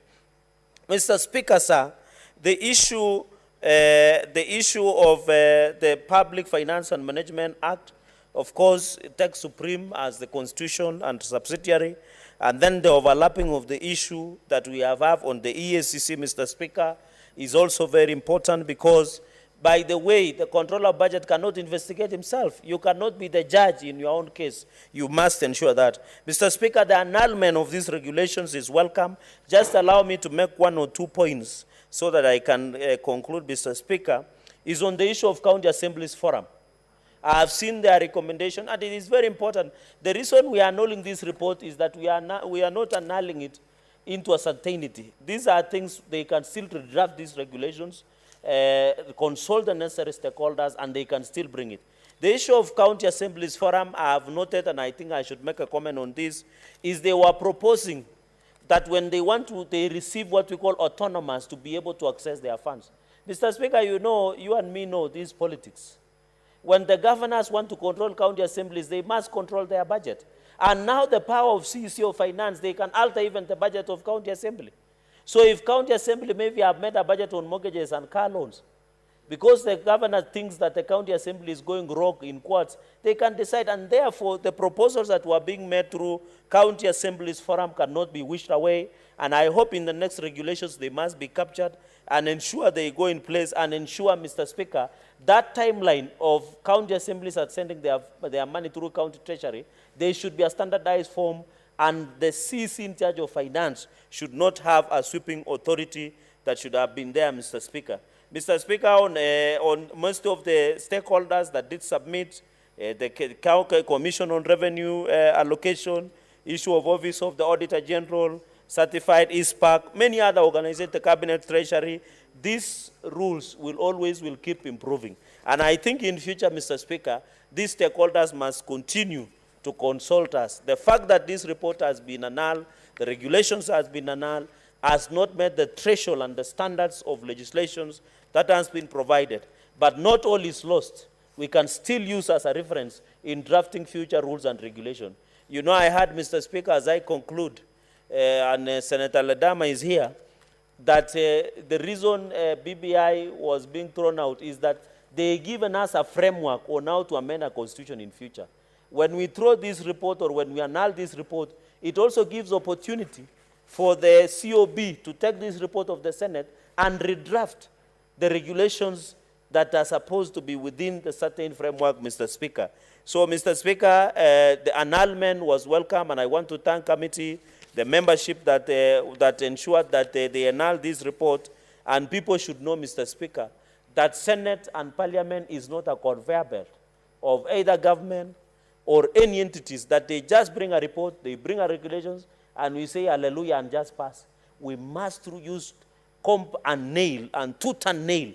We will go word by word, we will go full stop by stop and question and give the rationale. I know most of the government officers continue, sometimes they insult the Parliament and say they don't have capacity, but we want to assure them, anything they bring in this house, we must use microscope, because we are the law-making body, and the law that we allow to go to the public must be the law that is crystal clear and assist our people to move forward.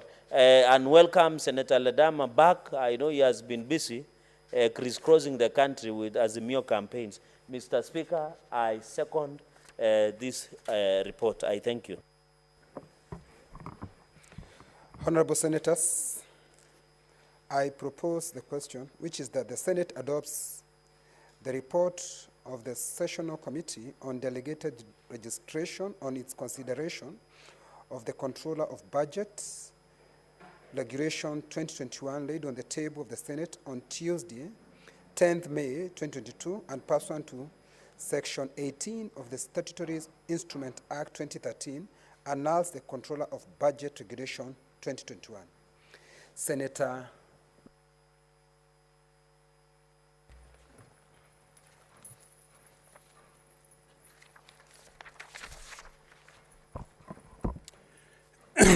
Thank you, Mr. Speaker.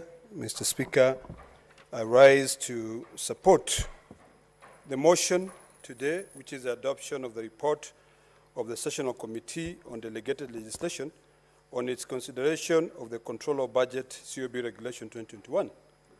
Mr. Speaker, I've had a chance to listen to my good friend, Senator from Nandi, moving the report, actually seconding the report, and I had a chance to talk to the chairperson of the delegated legislation. And I've also played a key role in the Public Accounts and Investment Committee, where we have a lot of... What is it, Senator Cherargei? Point of order, Mr. Speaker, have you noticed, and I wish he would sit down because it's a point of order. I know he, Mr. Speaker, Have you noticed Senator Ledama is carrying a rungu on the floor of the House? Is that allowed? And we are worried the way he has been talking of late in the public. He can become ferocious. How does somebody allow to carry a rungu in chamber, Mr. Speaker? I'm worried. How do you allow a rungu into the floor of the House? You know, we know Ledama can get on fire and decide to even jump to you, Mr. Speaker, with a rungu. Is it allowed on the floor of the House to walk around with rungu? I know it's okay in Maasai meetings, but not in the Parliament of Kenya. Senator Olekina, it is okay to have the African regalia, but I would encourage you when you are speaking. It is in order from where I come from, because in Laikipia we have all, may I say, Maasais, because that's our tradition, and you can only speak if you have this regalia. You must be having that fimbo. Thank you very much for supporting this, and I think this will go in the Hansard, in the record of the history of Parliament, that the Speaker allowed the full traditional regalia, and thank you that I, as a Senator of Narok, have had an opportunity to be able to defend the culture.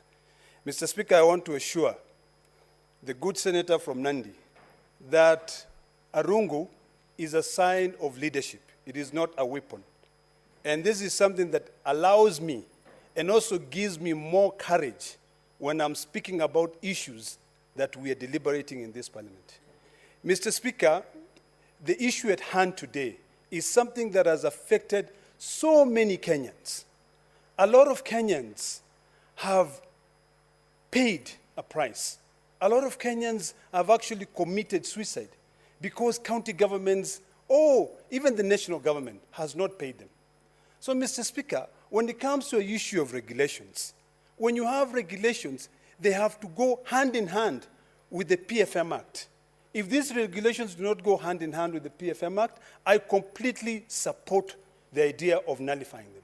Because, Mr. Speaker, if county governments require to be paid, require to withdraw money from the consolidated fund, they require the approval of the control of budget. They send a list of all the pending bills. Why should they not pay? So, Mr. Speaker, any regulations which are set out there should be made very clear that if the county governments or the national government request for payments of certain products, of certain goods in the development budget, or even any activity that the county government carry out, that if they do not comply with regulations which are set out there, they should be punished. So, Mr. Speaker, we will not have a problem with pending bills. Pending bills have continued creating a lot of problems. And in the first place, Mr. Speaker, when you know very well that first in, first out, there's absolutely no reason as to why we should have pending bills. So, Mr. Speaker, as I support this report from the delegated legislation, I want to continue re-emphasizing on the importance of at least any regulations that are passed in this House to be able to comply with the rule of law. Because there's absolutely no reason as to why we should spend most of our time drafting legislation and then coming up with regulations which do not go hand in hand. So, Mr. Speaker, I support one of the observations that was made by the delegated legislation, which I'd like to read so that I can summarize, is that the regulations contain conflicting timelines with the existing statute, which is the Regulation 22.3 on the submissions of quarterly reports to the control of budget by the 15th day after the end of each quarter, contradicts Section 83.3 and 5 of the Public Finance Management Act 2012, which requires ministries, departments, and agencies like the MDS to submit to the National Treasury and a copy to the control of budget the quarterly report on the 15th day after the end of every quarter. Mr. Speaker, if these things were going hand in hand with the main statute, then we will not have a problem of pending bills.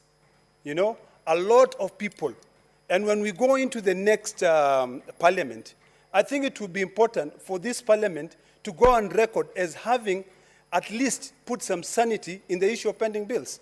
So, Mr. Speaker, I support this, and once again, I thank you for allowing culture to continue prevailing, and I want to call upon all the Maasai people and all the pastoralist community to see where the country is moving. We've had a lot of problems, and the only government which is going to be able to assist us, Mr. Speaker, is a government which will be formed by none other than Raila Amolo Odinga. Because Raila Amolo Odinga will not support any monkey business where county governments are not paying their pending bills, where state departments are not paying their pending bills. We need to learn to live within our means, and when we come up with proper regulations that go hand in hand with the PFM Act, then we'll have a beautiful country. Mr. Speaker, I beg to support. Thank you. What is it, Senator Cherargei? Unfortunately, Mr. Speaker, he has finished. I thought what he was doing, he was talking as if he's in a campaign rally. It is in order to start campaigning for people in the floor of the House, instead of canvassing serious issues. And Mr. Speaker, on the issue of dressing, I'm not yet satisfied, because when you look at the Speaker's rules and regulation, I would request for your ruling on this matter.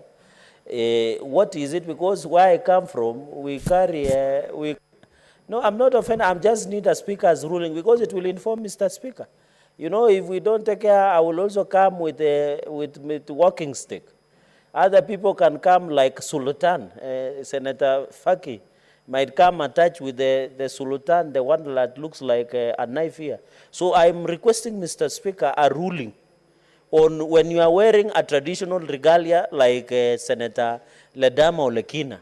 When you walk into the, like with Bakora or a rungu or even a knife, because where he comes from, people are allowed to carry knives to their functions.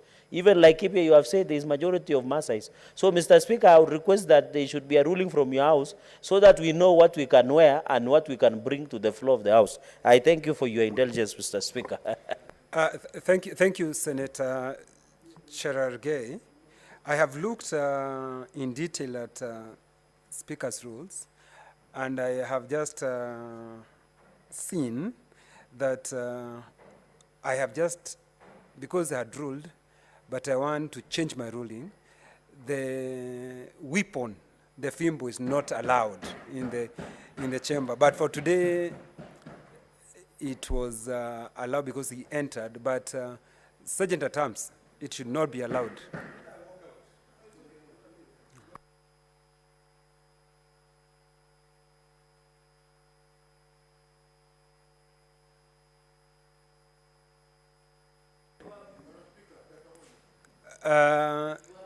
Unless you're not going to converse on that matter. Okay, what's it, Senator Stewart Masayo? Bwana Spika, katika mwacha asili ni mtumwa, na hii baadhi ya sisi sote kama Afrika tuko na asili zetu tofauti tofauti. Mtu kama mimi ukiniambia niwache pombe ya mnazi itakuwa si sawa. Bwana Spika, Masai, japokuwa mimi si Masai, lakini naishi na Masai kila siku hapa nikiingia. Na nikitoka, tukienda nje, tukifanya chote, ndugu yangu, rafiki yangu, nishaenda mpaka kule alizaliwa. Kile kijiji alizaliwa, na pale alitoka familia yake yote naijua. Katika mienendo na asili za Wamasai, fimbo ni mojawapo ya nguo zao wanazovaa. Huwezi kuwa Masai ukawa mikono yako iko mitupu kama mimi hivi. Kwa hiyo uamuzi uliopeanwa ya kwamba pengine itakuwa ni chombo hatari, hakuna. Kwanza Wamasai si rahisi sana kuwa na hasira za kuanza vita. Labda amechokozwa ama amefanywa kitendo cha uhasama, ndio anaweza kuchukua hatua kama hiyo. Bwana Spika, naona kwamba tukifanya uamuzi wa kwamba leo tuseme ya kwamba mojawapo ya katika nguzo za Kimasai ni kwamba awe na fimbo yake mwenyewe ya kama kitu chake cha kuvaa, alafu tukitumie kwa kusema kwamba hakiruhusiwi ndani ya bunge la Senate, nafikiria itakuwa ni makosa, ambapo hapo awali Spika mwenzako alitoa uamuzi huo, akasema ya kwamba mmoja katika zile nguo wanazoweza kuvaa Wamasai na taratibu zao na hisia zao, fimbo ya mkononi ni mojawapo ya mavazi ya Kimasai. Asante Bwana Spika. Senator Olekina. Mr. Speaker, let me just reiterate on the importance of your earlier ruling. Mr. Speaker, you come from a county which is cosmopolitan, but was originally a Maasai-owned county.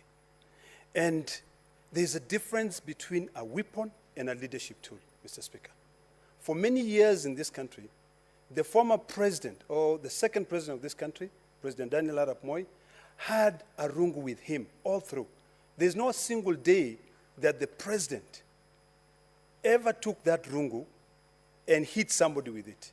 There's also a difference between a weapon and a rungu. Mr. Speaker, this rungu cannot be held by anybody else. This is something which is blessed by the elders, handed it over to me for leadership. My own family, my own children, my own wife, and even my own friends cannot hold this rungu. You know, this is one that no one can even stand and talk. And to be honest, Mr. Speaker, when I stand here without my leadership tool, I feel like I'm naked. When I'm talking, I get a little bit confused, but the moment I'm holding the leadership tool, I can be able to converse on the issues, such as the issues that we were discussing before, Mr. Speaker. So, Mr. Speaker, I am not challenging your subsequent ruling, but I'm just requesting you to go back and really analyze and look at the wording, try to demystify the meaning of the content which are written in the Speaker's ruling, because this is part of us. And just to add on one other thing, and I'd like to request my dear colleague, who I respect a lot, the good senator from Nandi, Senator Cheralgei, that Waswahili, and allow Mr. Speaker for me to use this word, and I'll translate it. Waswahili husema, mwacha mila ni mtumwa. You see, you cannot forget where you come from. As we walk today, Mr. Speaker, we must continue walking as if we have one foot in the modern culture and another foot in the traditional culture. That is the only reason why we can be able to survive in this country. This country, we are colonized, but the moment you now tell me to come here and you challenge the culture, it's as if you're telling me that you do not respect my own culture. You know, we have been terrorized, stigmatized for so many years, Mr. Speaker. And now when we have an opportunity to be able to demonstrate that we too exist in this country, we're being challenged by our colleagues. This Senate is a house of reason. This Senate is a house of union, where we all come together so that we can support our cultures. So, Mr. Speaker, I would like to request you, and also request my dear friend, Senator from Nandi, to allow culture. Please, my brother, walk with one foot in the modern culture and one foot in the traditional culture. That is the only way that we can be able to have everybody in this country respecting. If foreigners are respecting us, if I can be able to walk into Capitol Hill with this rungu, why can I not get into the Senate with it? And I've not done anything to anybody. So, Mr. Speaker, even the good senator saying that I can be violent, you show me one day, and I've traversed this whole country of Kenya. Show me one single day that I've used this rungu to be able to hit anybody apart from just emphasizing. Mr. Speaker, to be honest with you, next time you'll say, come here with black shoes, with laces and socks.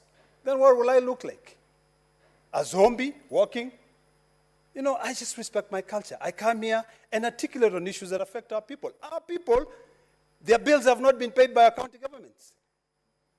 You know, and our people are not equal. Mr. Speaker, I want to request my dear brother, Senator Cherargei, to go back and read the proverbs of his own people. Yes. We have 5 fingers and they're not equal. In this country, we're not equal. We come here, we talk about the issue of the equalization fund. Why was it? We talk about the session paper number, was it number 5? Because we want to see how we can all be equal. So let's respect culture. And if there's a problem with the way those speakers' rulings are written, Mr. Speaker advises on how we can rewrite them to incorporate what we have now so that tomorrow our good friend, Senator Cherargei, will accept. And I'll be very happy to see him dressed traditionally. Wacha hii suit unavaa kila siku. Dress traditionally, be happy with your culture. Thank you, Mr. Speaker. Senator Cherargei, then I make a ruling. I think personally, as a leader in this republic, I respect all cultures, regardless from where they are, and there is beauty in diversity.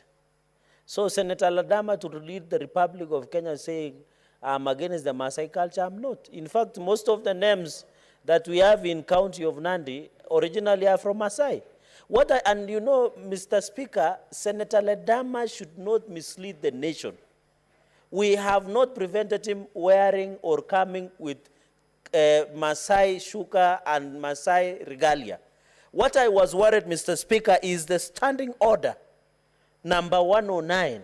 And I have read Speaker's ruling that talks that no senator shall bring a firearm or any offensive weapon. So we must, no, let me request, I'm requesting for a ruling for the Speaker. Can you hold your peace? You are even misleading yourself because you are being reactive, which might give my assertion that you are violent. Mr. Speaker, or any offensive weapon, that is what we need to interpret, Mr. Speaker, that says, no senator shall bring a firearm or any offensive weapon. We know a rungu. I mean, personally, I know rungu and bakora, Mr. Speaker, in our culture, are signs of authority. But sometimes it can be used as a weapon. So, Mr. Speaker, I need the interpretation of any offensive weapon into the chamber or the venue of a committee sitting. And any such, Mr. Speaker, with the sergeant at arms. And therefore, Mr. Speaker, to allow the movement of the House, we need your ruling. Because the only that can be allowed to the chamber, Mr. Speaker, are PWDs like our Senator Gertrude Musruve that uses crutches. Mr. Speaker, and even sometimes, even people, when I was using a grudge one, when I sit, the sergeant at arms would take, because those are things that can be done. So, Mr. Speaker, Senator Ledama should not reduce the Senate of the Republic of Kenya to a village baraza. The village barazas, Mr. Speaker, is when you can go with those weapons, with those authority things, Mr. Speaker. And I have tremendous respect with Senator Ledama, Mr. Speaker. Senator Ledama has stayed in the United States of America. He knows that in every society, there must be order. And the rules of regulation that guides this House, Mr. Speaker, and I need the ruling on the issue of Ledama bringing the rungu into the floor of the House, on as to why he has decided to bring it, Mr. Speaker. And in fact, I want to request Senator Stewart Manzayo to keep a social distance, because the way Senator Ledama is flanking that rungu, it might even, that distance is too small, Mr. So, Mr. Speaker, as a standing order number 109, and that is why even, Mr. Speaker, when you look at to extrapolate, Senator standing 110 talks about senators' backs. It is the other day, Mr. Speaker, and it's misleading the country. It is the other day under this standing order that women legislators were being allowed to come with their handbags to the floor of the House, Mr. Speaker. It used not to happen, and Senator Stewart Manzayo can be a witness. It was allowed the other day if women handbags, which forms part of the dressing of women, were just allowed the other day, and they must be frisked by sergeant at arms at the entry of the Senate, Mr. Speaker, then Senator Ledama is going rogue. He must be tamed and follow rules and regulations of the House, Mr. Speaker. The last one. Okay. Mr. Speaker, I think we need to respect each one's culture. I have a lot of respect, tremendous respect for the Nandi people. I love the Nandi people. But what the good senator from Nandi is demonstrating is completely hatred towards my culture. Mr. Speaker, we can talk about rules. And I rose here on the standing order. And let me just, sorry. And if we have to go by the rules, these rules, so-called rules that are drafted, advised by our colonial masters who brought us this parliament, because the good senator is talking about me turning this Senate into a baraza. Then, if we are going to stick by the rules, Mr. Speaker, I rise under Standing Order number 36, which says, quorum during the proceeding of the Senate. If at any time after the chair is taken, or when the Senate is in committee, a senator objects that there is not a quorum present, the Speaker or the chairperson shall count the senators present in the Senate or the committee as the case may be. So, Mr. Speaker, I rise on that statement, on that standing order number 36, because this is a matter that, Mr. Speaker, you should rule when this House is full, so that we can be able to deliberate on it, because it has serious repercussions on the history of this nation. So, Mr. Speaker, I rise on standing order number 36 on quorum for us to be able to know whether we have quorum to continue the business in this House. Thank you, Mr. Speaker. Thank you, Senator Olekina.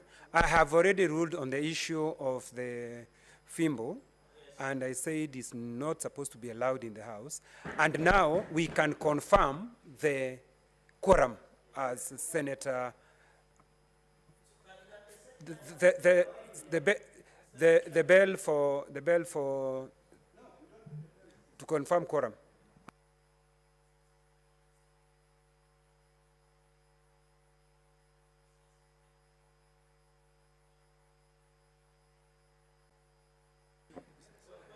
We have four senators here, and we have 9 senators online. So 5 senators online. So we can ring the quorum bell for 3 minutes.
Okay, add 2 more minutes to make it 5 minutes.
Honorable Senators, I have confirmed both physical and online, we don't have quorum.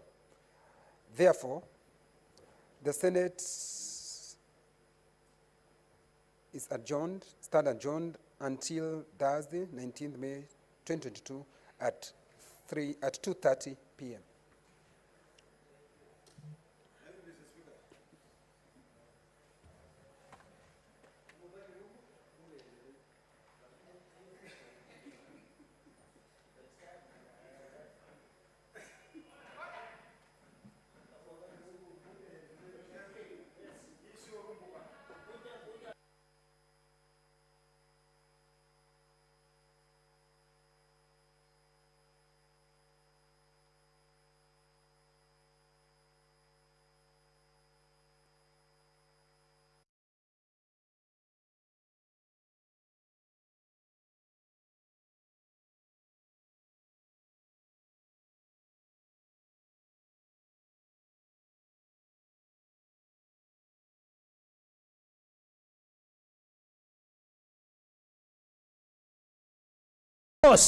Bring the senator of Kakamega, bring the senator of Samburu, and bring the senator of Bomet. Mr. Speaker,